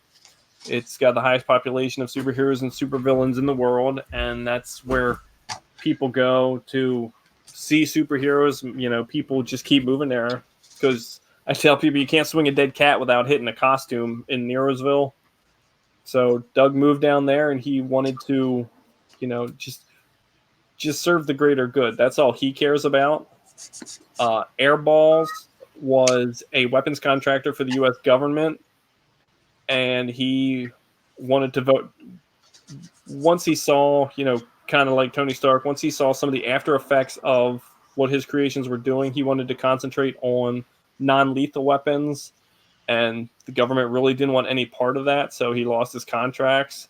But he was already a very wealthy man, so he decided to try the hero route, and he's good at it, but he's not great at it. So him and Doug are kind of teamed up, and they're just lower tier heroes that don't get the notice and the notoriety that your bigger heroes get. And they're a lot of fun for me to write. Like, I try to channel my 1987 Justice League series with Blue Beetle and Booster Gold, and the camaraderie and the humor that they play off, because Airball's kind of worldly and kind of a smart ass, as where LightningDoug is, almost naive at some points, but likes to believe in the best in people. Cool. LightningDoug sounds a little, not completely, like my character Insecto. Like Insecto, almost all my characters are Canadian, my heroes. But he grew up reading comics and, wanted to become a hero. Yeah. And then, God transforms him into insect man, so to speak. An insect type man. You can control, insects, has proportionate strength of like a flea or something like that. Yeah. Yeah, that's the fun part about doing a book in a universe like this, is just developing the different characters and developing their look and their backstories. And just like on my website, knucklesupperstudios.com, I do like a character spotlight, and I have fallen behind on that with the campaign.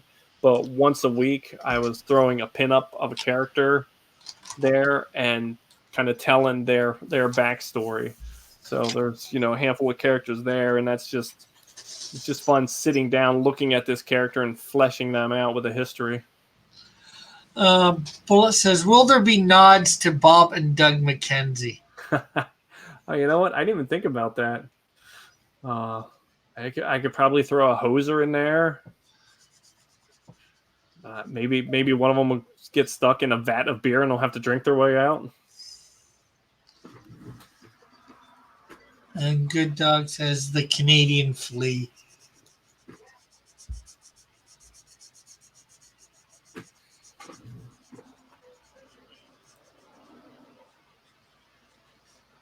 So now, did you read Captain Canuck back in the day? Have you ever heard of him? Yes, I've heard of him. Actually, I've met Richard Comley a few times. Okay. There's a local college here He actually taught a class for drawing or whatever, and I took it. Oh, cool. My daughter just started at, well, she's in orientation this week. Next week she starts at the Pennsylvania College of Art and Design, and she's going for illustration and some some established comic book artists will go in there and teach classes on illustration and sequential arts and that sort of thing. So I'm anxious for her to get in there and just really let loose. Cool. Definitely cool.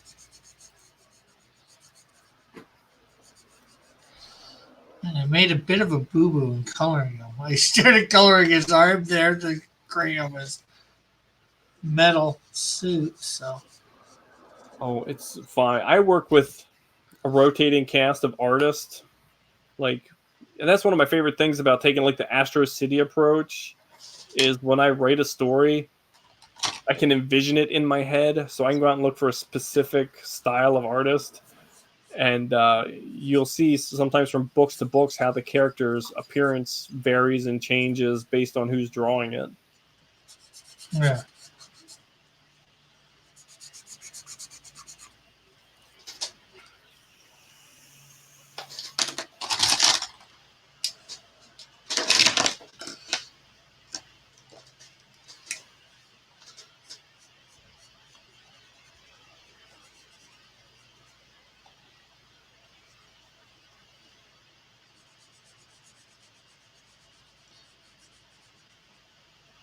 Yeah, I noticed quite a different style from 1 and 2 to number 3. So.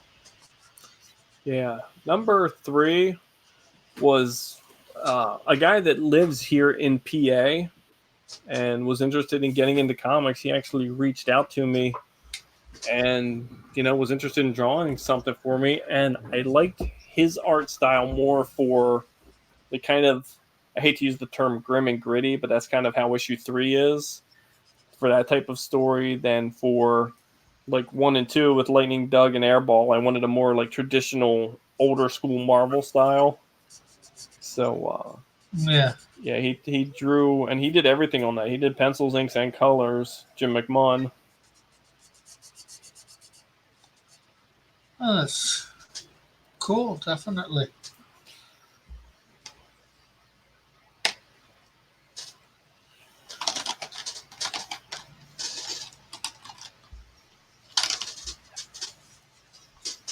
Mr. Canoehead. He is the Canadian hero that every comic needs. Bullet's a Canadian as well. Ah, okay. So he's down on the Canadian East Coast.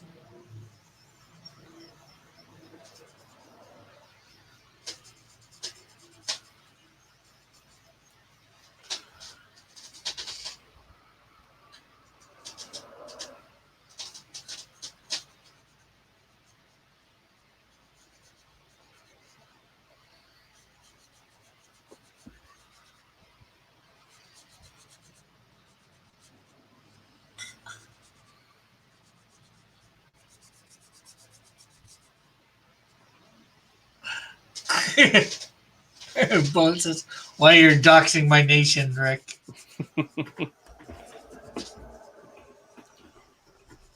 Bullet's going to go out and his mailbox is going to be smashed.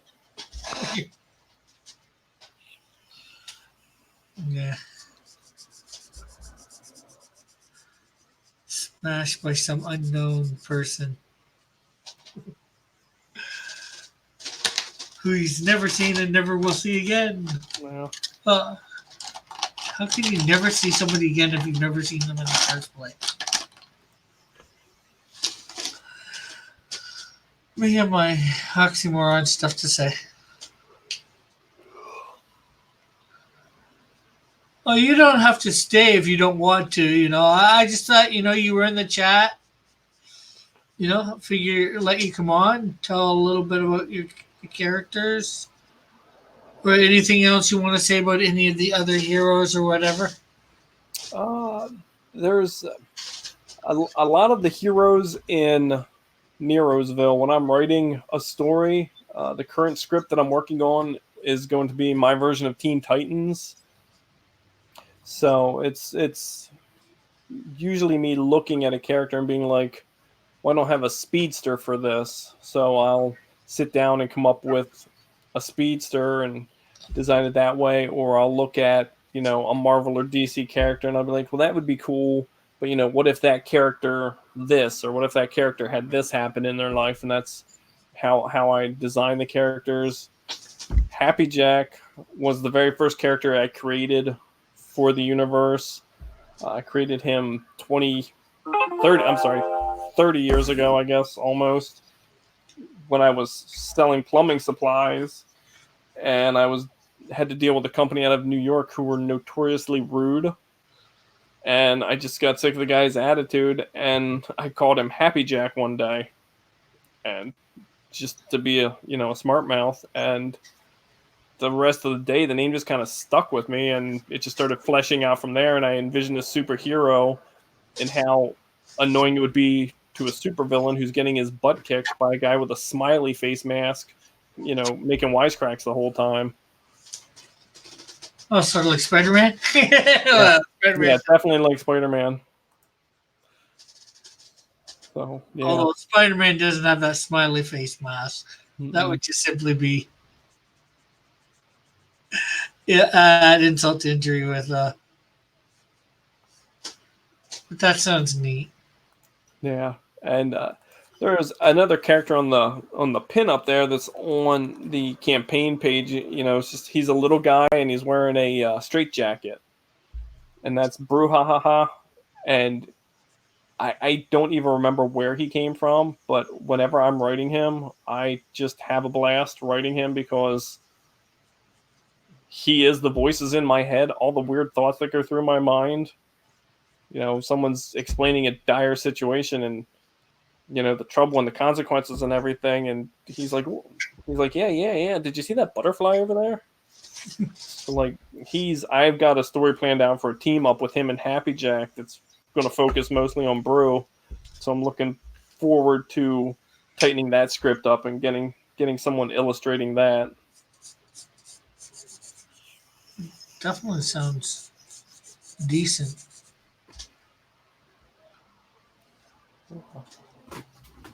All right. Well, I do appreciate you having me on. I appreciate you drawing LightningDoug. LightningDoug.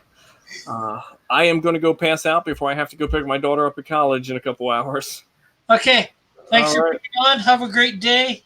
Yep. Thank you. Best of luck. Okay. You too. Bye-bye.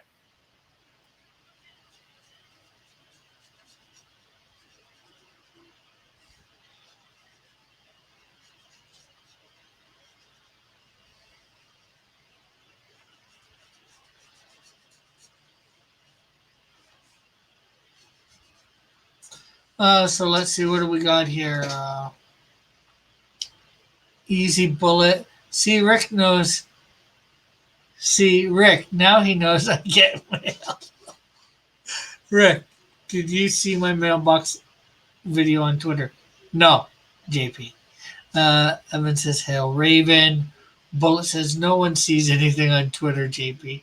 It will pop up in your notification 12 hours from now. I like the space dog, Dalgola. I'm at my desk now, so I'm looking at the Indiegogo. Cool. And he's got good shipping to Canada, good shipping prices to Canada, Bullet.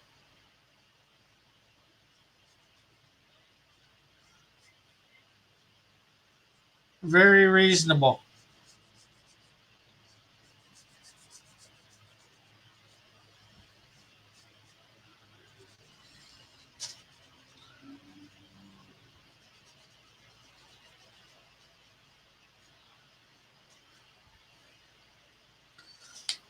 I think I'm going to sign this, and I think that will be about it for this piece.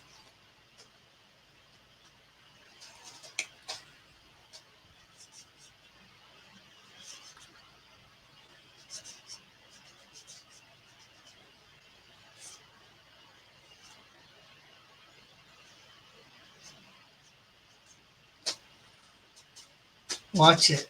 Evan, link it. Canada is not real. That's not a good way to get me to watch it, JP. But yeah, I'll watch it. I'll go to your page on Twitter and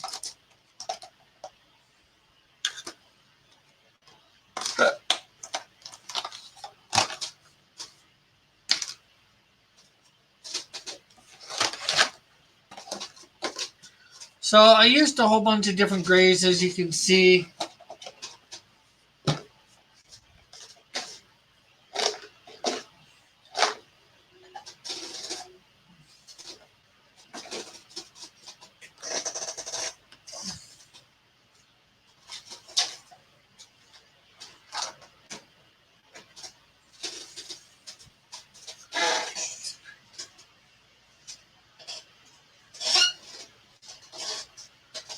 Parallelogram. No, I didn't. Oh. Hello. Good morning, good evening, good afternoon, Rick. How are you doing? I just got home. I am good. I just got home. I had to wake up early to get my car safety check. I went yesterday. They canceled my appointment.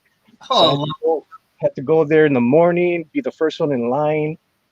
I mean, luckily I took the day off today. Can you imagine if I didn't take the day off? I would have been screwed. Yeah, for sure. And I only took the day off, not because Skunker was ending today. It's because I wanted a 4-day weekend. So what happened to the other guy, man? I just got him going up to my driveway, and I hear him go, "Oh, he's got to go get his daughter packed for college."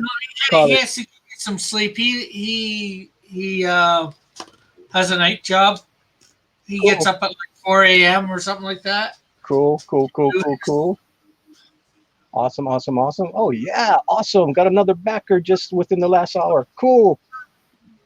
Hopefully I can get to 100 backers today. Well, you're going in demand, right? For very short. Got to remember, the book is done, people. So when I got all the files ready to ship, ready to go to the printer, I'm going to stop in demand. So it's not going to be in demand for very long. We're talking about 2-3 weeks in demand, and that's it. Done. Well, I'm hoping a month. I think at the end of this month, I might be able to, or end of September, I should say. I might be able. Well, Rick, you know, don't worry about it. I'll make a few copies for friends that, so don't worry about the in demand thing. It'll get to you. Eventually it'll get to you. Don't worry about it. I got you covered, Rick. Yeah. You've been very nice to me, okay?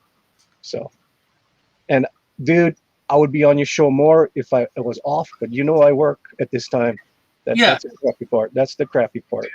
I would be on your show more if I was off, but and it's the funny part is I didn't even realize this till the other day when I looked at my about page on YouTube. This is my 1 anniversary of being on YouTube today. Oh wow! August 30th. I didn't even realize that when I did the Skunk Girl. I knew Skunk Girl was created August 31st, the new version of Skunk Girl, the updated version. But I didn't know that this is my 1-year anniversary. So this is a special day. This is going to be pretty cool tonight. When we got 14 hours left. Oh, Manny. So, hi, Miss Linda. Haven't seen you in a while. Awesome. Well, that is definitely good for 1-year anniversary. I didn't do anything afterwards, but July 28th was, I think it was July 28th, although I was away at the time, obviously. Look at that. You're so nice that you're white. Anniversary of my first live stream. Okay, so Rick, here you go. Why don't you interview me? Be a good host and interview me. Get everybody on board for what? Well, the first thing I want to say about Skunk Girl. Skunk Girl #1 is an Indiegogo exclusive. I'm not going to go at Kickstarter with Skunk Girl #1. There is not going to be a second printing. This is it. So if there's 90 backers. So 90 backers are going to get Skunk Girl #1 of the regular edition. I'll print maybe, I don't know, 10 to 25 extra for my own personal use, and that's it. You know, this is not going to be, oh, I'm going to print forever and ever and ever. No. Once it goes out of in demand, done. You know, how many backers I get within the next 2-3 weeks. I'm not going to bring it back. The only time I'm going to reprint Skunk Girl #1 is when I get all 3 issues together in a collected book. What do you call those books, man? It's escaping me right now. Trade paperback. A trade. Well, you should maybe print it with a different cover for #2. No, I'm not going to do that. I want to make sure the people that backed me, the original people that had faith in me, are going to have something that's going to be worth something. So yeah, well, it will be worth something because it'll be the first original cover. If you do a different cover for the second one, that's cheating. That's cheating. To me, that's cheating. Anybody who does that, all they're doing is a cash grab. That's a cash grab. You know, make it special. Make it that, hey, this is it. You know, gotta wait for the trade to come around if you want to get Skunk Girl #1. Unfortunately, you're gonna have some people that don't know about Skunk Girl, and they're gonna find out a year from now. And I feel you, but the way that I'm working, Rick, that way, in my opinion.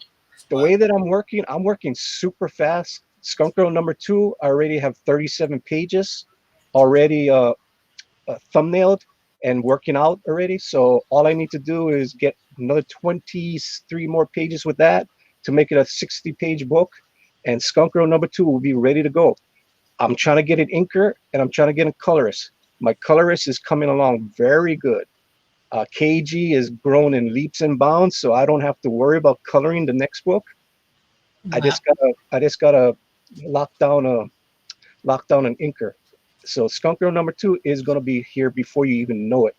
Skunk Girl #3, we'll finish up the story, the journey of the Unbreathable Skunk Girl. So we're coming with stuff, and I got some other stuff planned. There's not only Skunk Girl, there's Cinta, the Prehistoric Princess. We got Sariel, Angel of Death. We got Sword, the Secret Agents of Word. So that's all coming. So Good Dog Press ain't going nowhere. You know, this is the building block. You got to build up slowly. I'm at 5,200. That's being on my show, being on Rick's show, being on Misfit Comics, being on Professor Geek, being on, You got on Edwin's, right? Yes, I've been on Edwin's. Yes, I've been on Edwin's. I've been on Pro Edition of Drawn and Quartered. And that's where I left it at. I didn't go for any other person. I didn't contact any other person. I wanted to see what Skunk Girl was made of. I wasn't going to have, how would you call it? I wasn't going to have a inflated audience. I wasn't going to have, okay, people are just buying it because somebody told them to buy this. No, I just wanted to make sure that she was going to stand on her own. Yeah. I don't have one family member backing this book. I haven't told my family about this book because you see it on Kickstarter all the time. The first issue comes out, a lot of backers are family. When the second issue comes out, nobody's backing it. So I wanted to make sure this is going to stand on its own. It's going to be awesome. People that know me from YouTube, a whole bunch of people did support the book, but my backers, I have no clue where these people are from. It's crazy. I see the names that I know, but there's a lot of names that could be lurkers that just watch the show that you don't know who these people are. So it's a crazy. If it's real names, you might not realize that you actually do know them. Right. But the thing is, most people, you can tell by their email who they are. Yeah. And it's funny because the people from YouTube, the people that come into YouTube, they actually use their YouTube name. So you can figure out who's backing your book and stuff. It's pretty cool. It's pretty cool. And I'm surprised how many foreign people have backed the book, which is amazing. There's so many foreign people that wanted to back the book.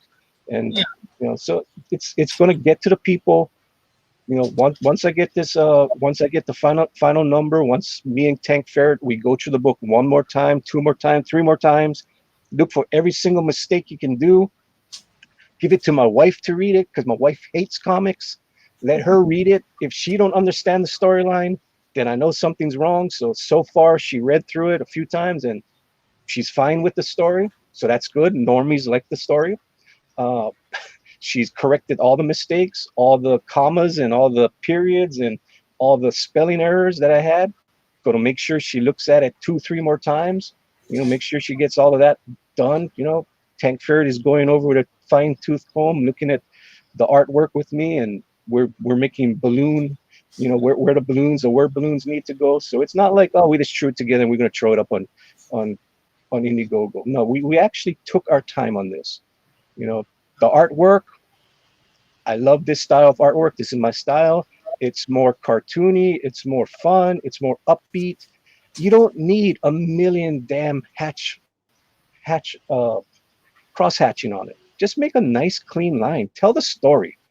I was looking at X-Men 137 the other day. John Byrne. You look at X-Men 137 and see how much detail he put into that. By today's standards, by today's artists, they would say that he's too cartoony. His stuff is not good enough. Seriously, John Byrne could tell a story. He told a story before, anything else. Who cares about a million damn cross hatching? You just muddy the work.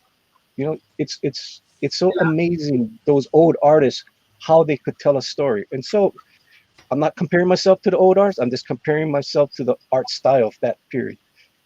Didn't over render it. I didn't do all the cross hatching. It's clean. It's very clean. A lot of bold blacks in here. It's Skunk Girl. It's going to be black and white. A lot of color. It's colorful. I made sure it's colorful. I love the color. I'm a painter by trade. I've been painting since I was 18 years old. Been a professional since I was 18 years old, doing paintings. Sold my paintings all over. They're hanging all over the world. My paintings. So that's amazing. That's awesome. I love that. So I always loved comics. Always wanted to do my own comic book, and this is what I'm doing. The fun part is, I got to sneak in my favorite comic creation.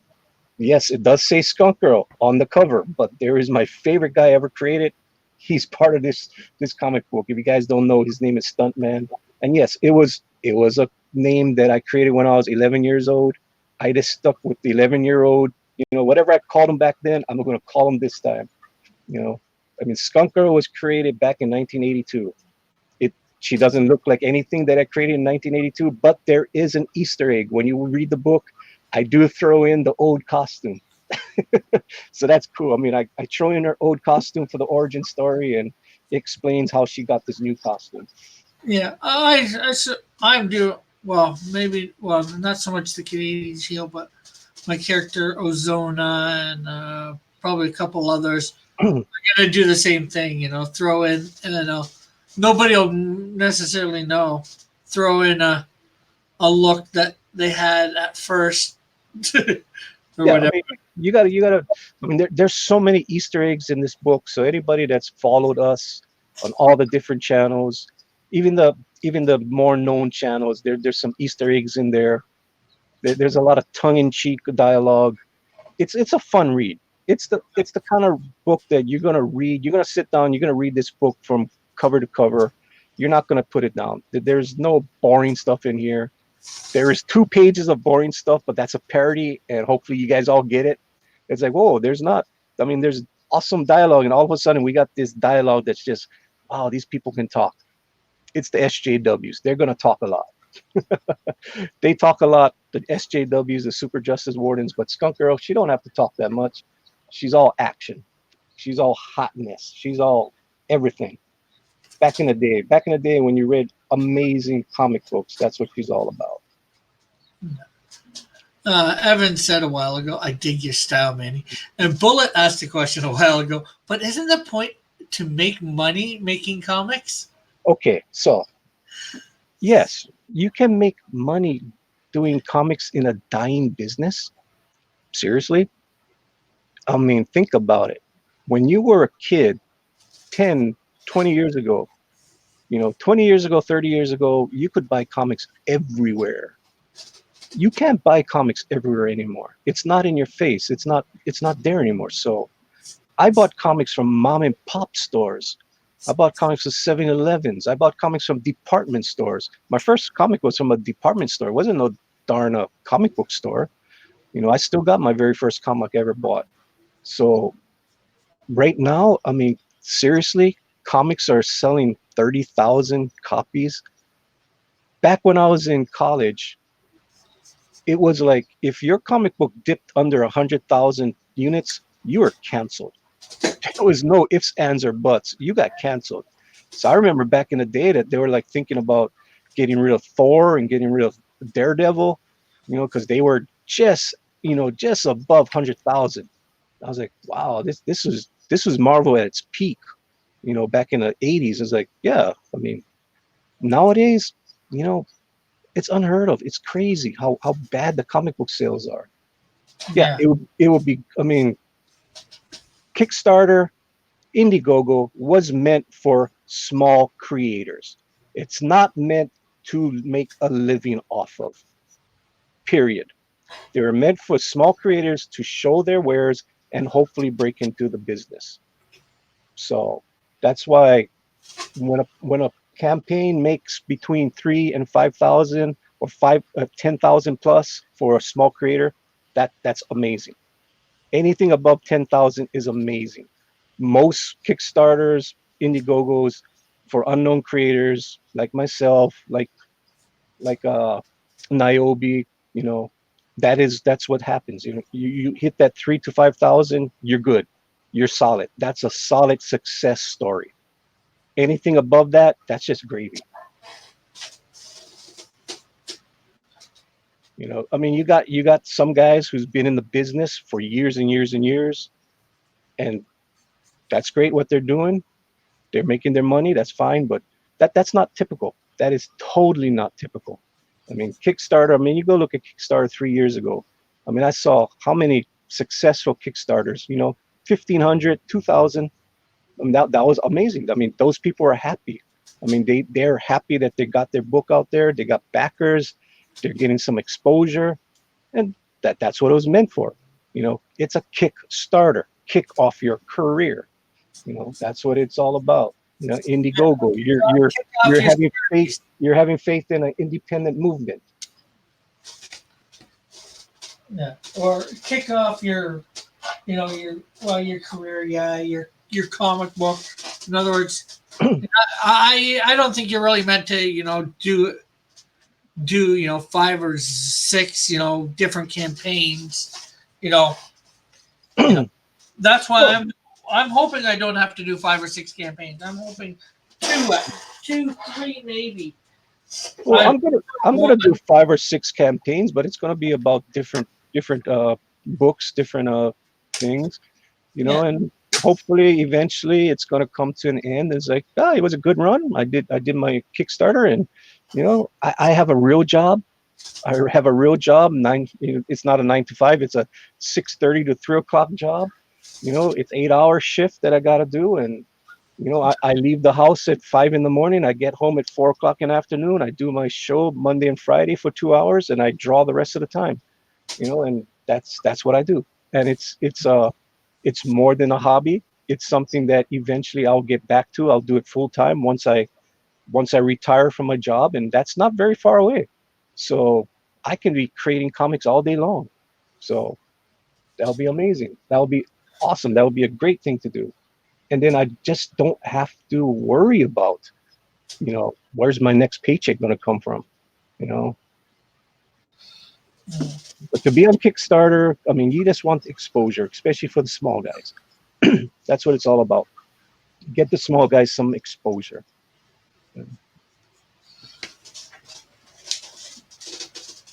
So there is actually lightning. So what? So when are we going to see this Canadian Shield I've been hearing about? Well, starting Monday. Well, not Monday, because Monday is fan art contest.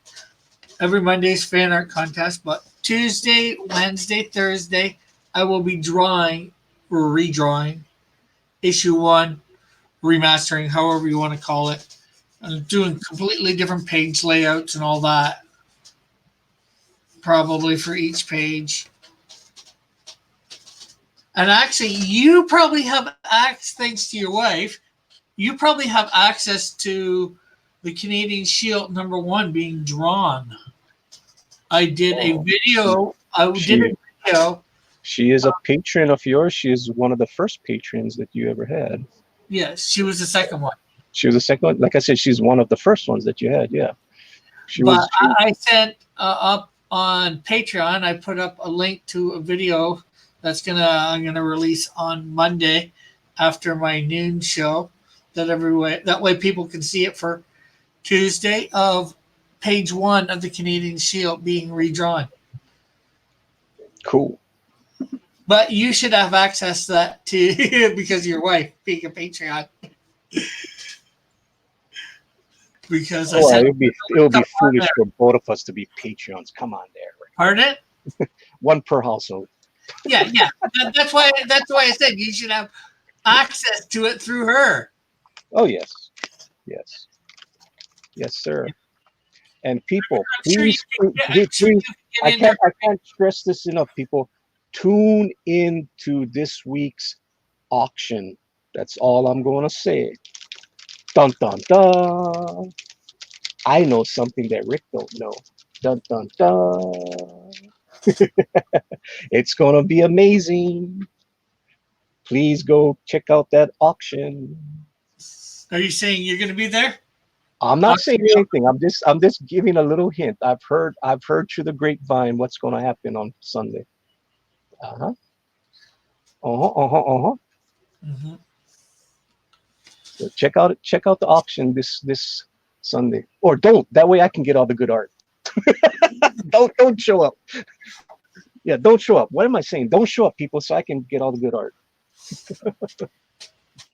Yeah. Now, see, the thing, and Mark Anthony were there, and then a little bit for a piece. I was there. And they did it. We won a nice little bidding war on pieces. I was there. Trust me, Rick. I'm there all the time.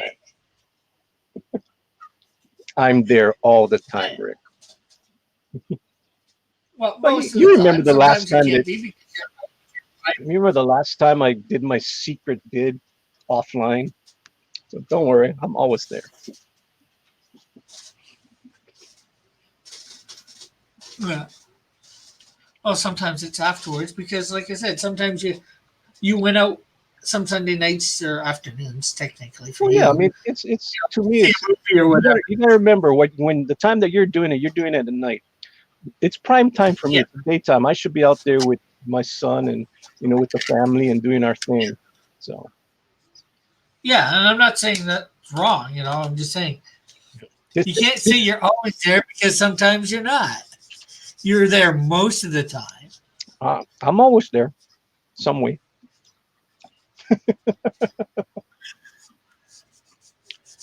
There's a Canadian Shield getting a nice little. She's sitting on his hand. That's all I'm going to say. Yeah. Don't want to go any further than that.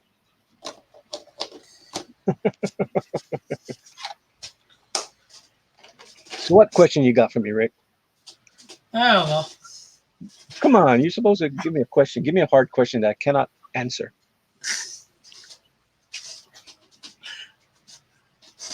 I tried to think of something. Totally off the wall that doesn't even have to do with anything that we're talking about. Oh, off the wall question. Off the wall question. What is my other company called? Not asking me your question. Going to ask me my question. He said ask you a question that you didn't have the answer to. Okay, I'm going to go share this out. Hopefully everybody out there shared out this thing for Rick. Just share it out. Share it out on Twitter. Okay, now I can hear myself. Darn it. Oh, man. But yeah, this is a pretty neat character. I like. I'm gonna try and do an indie character on my 5 o'clock shadow once a week. 5 o'clock shadow? What? Is that what your new name's gonna be? Well, somebody suggested that idea a while back. No, like, well, Monday through Friday, I'll be doing high noon, but Mondays, Tuesdays, and Thursdays, oh, I'm gonna do, still do my DC, Marvel, indie, or manga, whatever, Manga, manga, manga. anime, whatever. Cool. I've got to set a time so I can still do these drawings. Otherwise I'm not going to have anything. Although I'm working on another series at the moment of drawings that are just all going to be. And it's called Canadian Wonder. Awesome. We finally get to watch the Canadian Wonder. Oh man. No, Canadian Wonder is not going to be for some time. Oh Lord, dude, there is so many of my characters in Skunk Girl #1. I snuck in. There's a 2-page spread that has 46 characters on. You just gotta throw them all out there, Rick. Throw them all out there in your very first issue. Get them out there. Get people interested in it. The only way she might appear is in the first issue is in that wall of monitor. Well, there you go. Do that. Where nobody will be able to see her anyways. Well, that'll be the smartest thing to do, is introduce a character that you want to bring up, maybe, in your next issue or something. Just keep on putting. Like I said, Canadian Wonder or Wondrous is not going to be in it for at least a year and a half, if she ever comes into the Canadian Shield. I haven't created her background or anything to her yet, so right now I'm trying to focus on the first year and a half. I have that set what I'm doing, so cool. And once I know that's going good, then I'm gonna, I have events planned out like 6.5 years down the road, but they're like major crossover events. I don't know, and I've got a whole bunch of characters. I have no idea when I'm going to introduce them. I have no idea of their background, and that's stuff that I got to work on once I know we're going for the year and a half. That year and a half era is done, or going to be done, however you want to say it. Get her out there. Get a poster out there. Get a print of her. Get a button. Get a card. Why is there no Canadian Wonder card yet? We want that. We demand it. No, we're going to storm Canada. We're going to storm Canada if you don't do it, Rick. Come on. We want the Canadian Wonder. I want a Canadian Wonder. I don't want no insect man. I don't want no flaming guy or flaming girl. Shit, get a guy or a girl. I forget. Guy. What? There's a guy. Where the hell's my cards? I know I have my cards over here. You have the growing woman. The growing woman? Yeah, Electide. Electide. We want Canadian Wonder. Techno boy. Nah. He's not listening to me, folks. Cold girl. But the Canadian Wonder shows some leg. That's the main thing. You gotta show some leg, man. There's some leg right there on Ozona. I don't know, there's more leg on Skunk Girl than anything else. Yeah, well, my characters are made for a different purpose. And there's only one purpose. The purpose is to entertain the people reading your book. Yeah, well. Oh, no, we don't. That's nasty. That's nasty, Mr. Raggedy Man. Oh, hey, that's disgusting. There is nothing wrong with that character. Oh, dude, the name is offensive, Rick. You don't get it. It's so offensive. I get exactly the double entendre. Oh, it's disgusting. Oh, this is a nice Christian show. Oh. Yeah, but the double entendre right. about it has nothing to do with it. Time for me to leave. I can't be a part of that. Oh.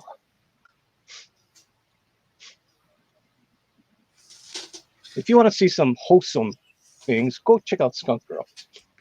Yeah. She's nice and wholesome. Come on, she only shows some leg. Damn, that's all she does. She's more covered than Wonder Woman. She's got sleeves. It depends on which Wonder Woman you're talking about. They're original. The one from the 40s up until I don't know what, did they change her costume again? Oh Lord. They changed her. They changed her costume faster than. I know she had pants at one time. So yeah, if you're talking about the pants one, yeah, that Wonder Woman has more clothes on than Skunk Girl. But if you're talking about the original, Skunk Girl has more clothes. Skunk Girl is covering up more. The only thing that I show is her legs. Woohoo! Beautiful, beautiful toned legs.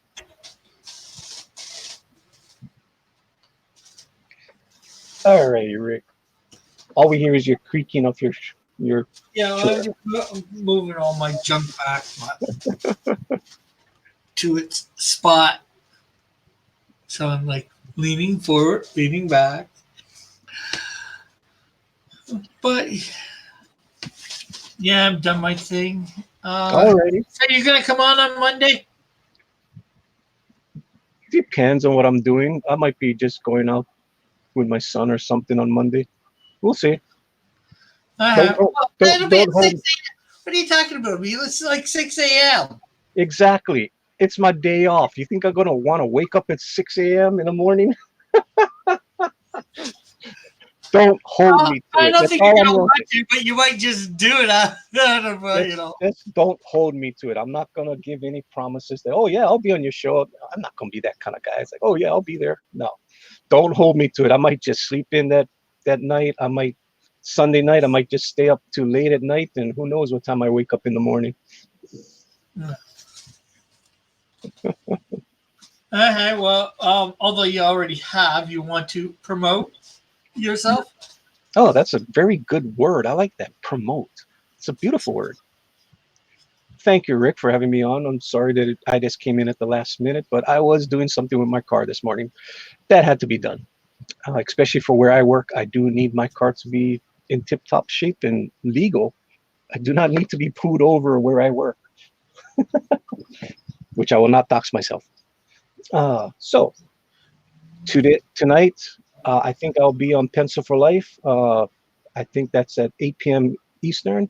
And right after that, I'll go into my show. I don't know what time, 10 p.m. Eastern. And I'll do a marathon all the way up until Skunk Girl ends tonight. Skunk Girl will end tonight, I think, how many hours more? Let me go refresh this page. I guess it's going to be 12 hours from now. 13 hours left. Well, probably midnight, wouldn't it be? Yeah, Because it will be midnight. Yeah, so it's going to be 9 p.m. my time. So it's going to be midnight. Eastern Standard Time. No, not Eastern. It would be midnight. Is it midnight Eastern time? No, it's going to be 1 o'clock Eastern time. So it's going to be midnight for the West Coast. Yeah, I didn't realize. I thought Indiegogo was Eastern time. No, it's Western time. So I kind of screwed up on when I started the. Yeah, but you started at like midnight. Yeah, but that didn't count. So what I wanted to do was start it off on the 2nd, but it didn't start off on the 2nd. It counted as the 1st. So I didn't know that. I thought it was Eastern Standard Time. It's Western. Yeah, it's Western time. So that's why I wanted it to end on the 31st, because that's when I created Skunk Girl. But it's going to end one day before the 31st. But that's fine. It's fine. You know. So actually, you get it both ways, because where you are, it'll be the 30th, so it's your first time on YouTube or whatever. Mm-hmm. And where I am, it'll be the 31st, so it will also be right. Yeah. So Eastern time. Eastern time, it will be the day that I created Skunk Girl, and all the rest will be not. It will be my anniversary being on YouTube, so that's fine. But yeah.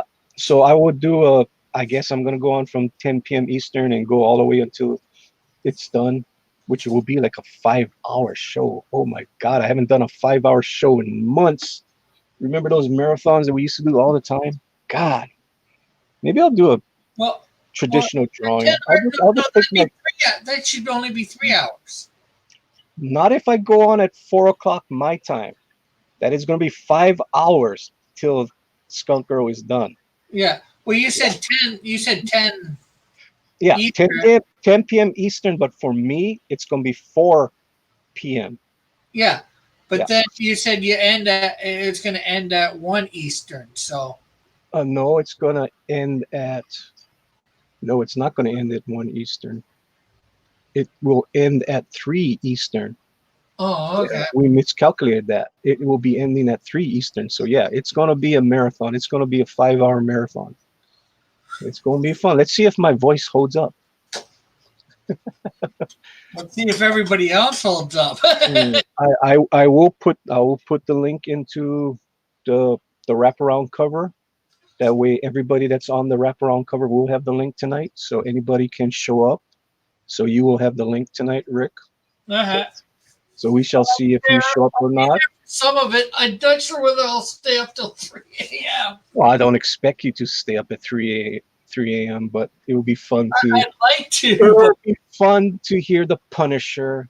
Every time he comes on Good Dog Press, everybody's like happy to see Rick. So we shall see what happens tonight.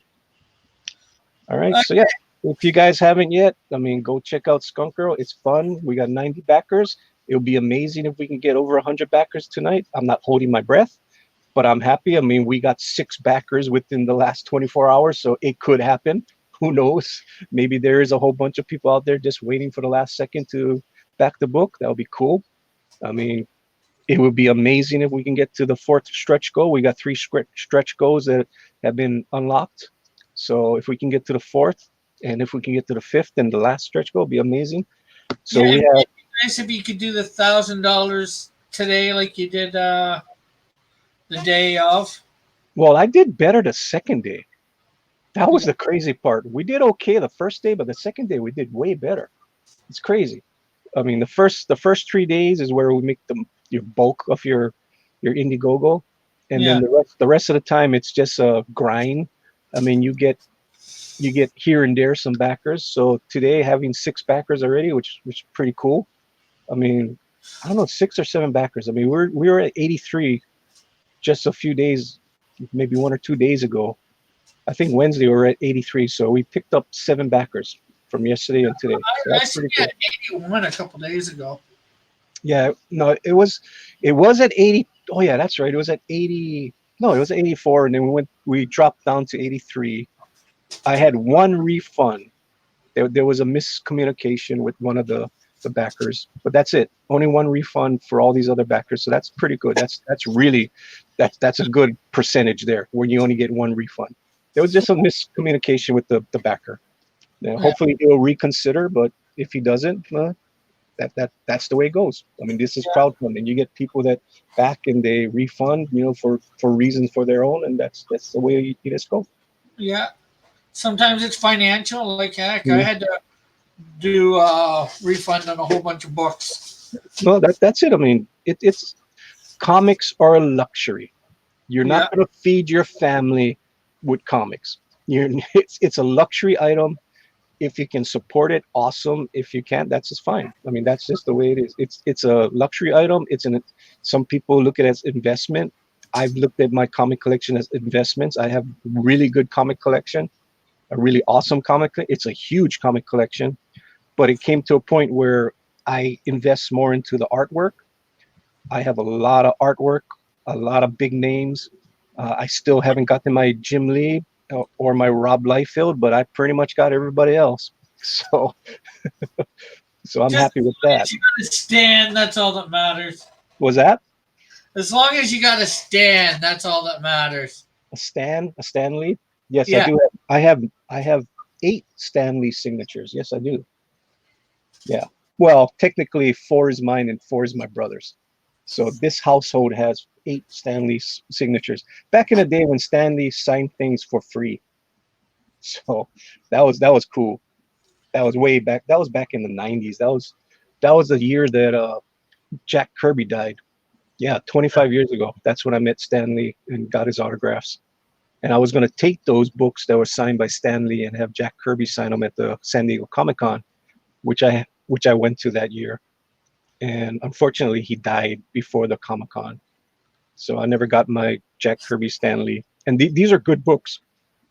Captain Did you America. get any Kirby signatures? No, I don't. I don't have anything from Kirby.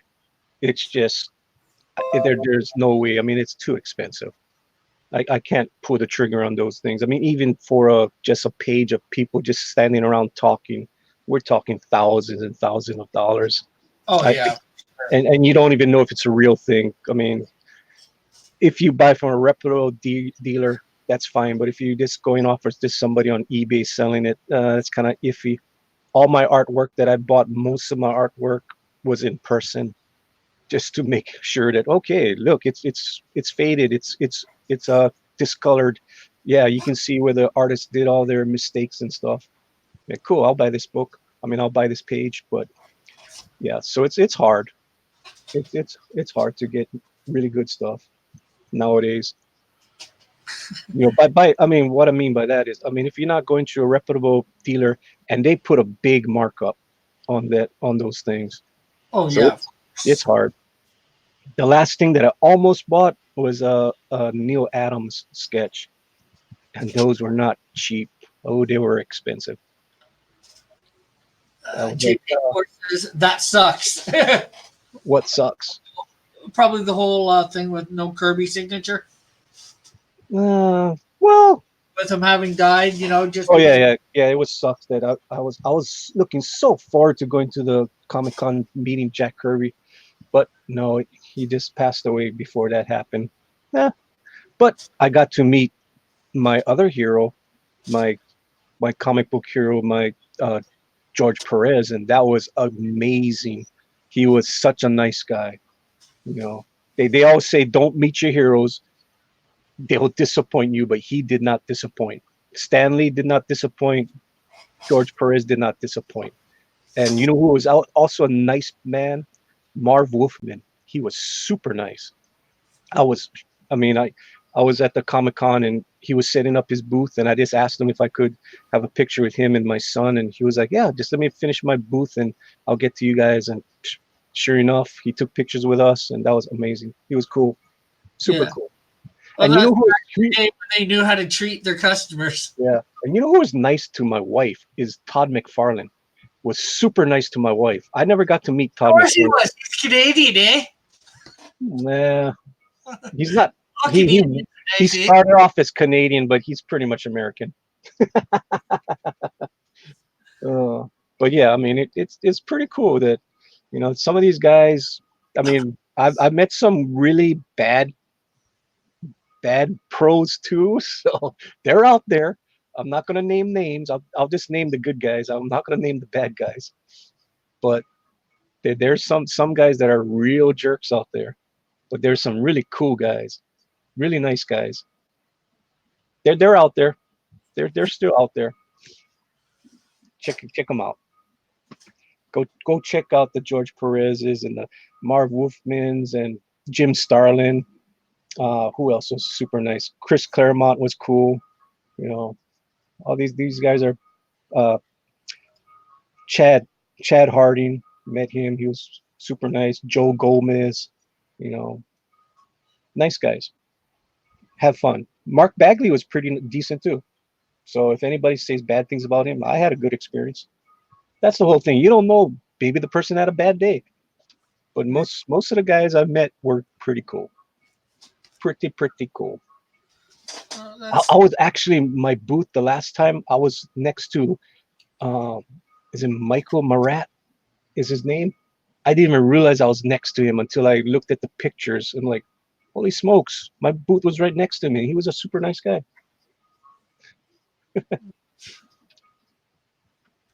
And that's the way it goes. That's the way the cookie crumbles. And the Canadian show wants to check out. Rick wants to go away. Go away now. Dude, have you ever watched the Critical Drinker? No. Oh man, if all you guys out there, go check out the Critical Drinker. He is the most fun guy to watch. He does topical things on what's going on in the world. He hardly does any live streams, so it's all produced videos. They're great quality. They usually run between 10 and 20 minutes, and they're funny as hell. You got to check it out. It's fun. I mean, he goes off on stuff. The Critical Drinker, and his tagline at the end is like, "Go on now, go away." Bullet says, "Has Rick yawned yet?" Yeah, he did. Rick's yawned a few times. I don't remember yawning. So yeah, so if you guys want more of Rick's yawning and Rick's puns, come check them out. 10 p.m. Eastern tonight on Good Dog Press. Yeah. Where I am gonna dare to send the link to him. Why do I do that? Why do I do that to myself? Why, Rick? Why? Good people love me. Oh, You want to drama in with Rick? That's the most drama we have on Good Dog Press is when Rick comes on the show.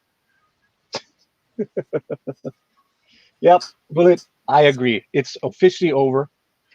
Rick has yawned. It's over. Come on, Rick. Take us out of here.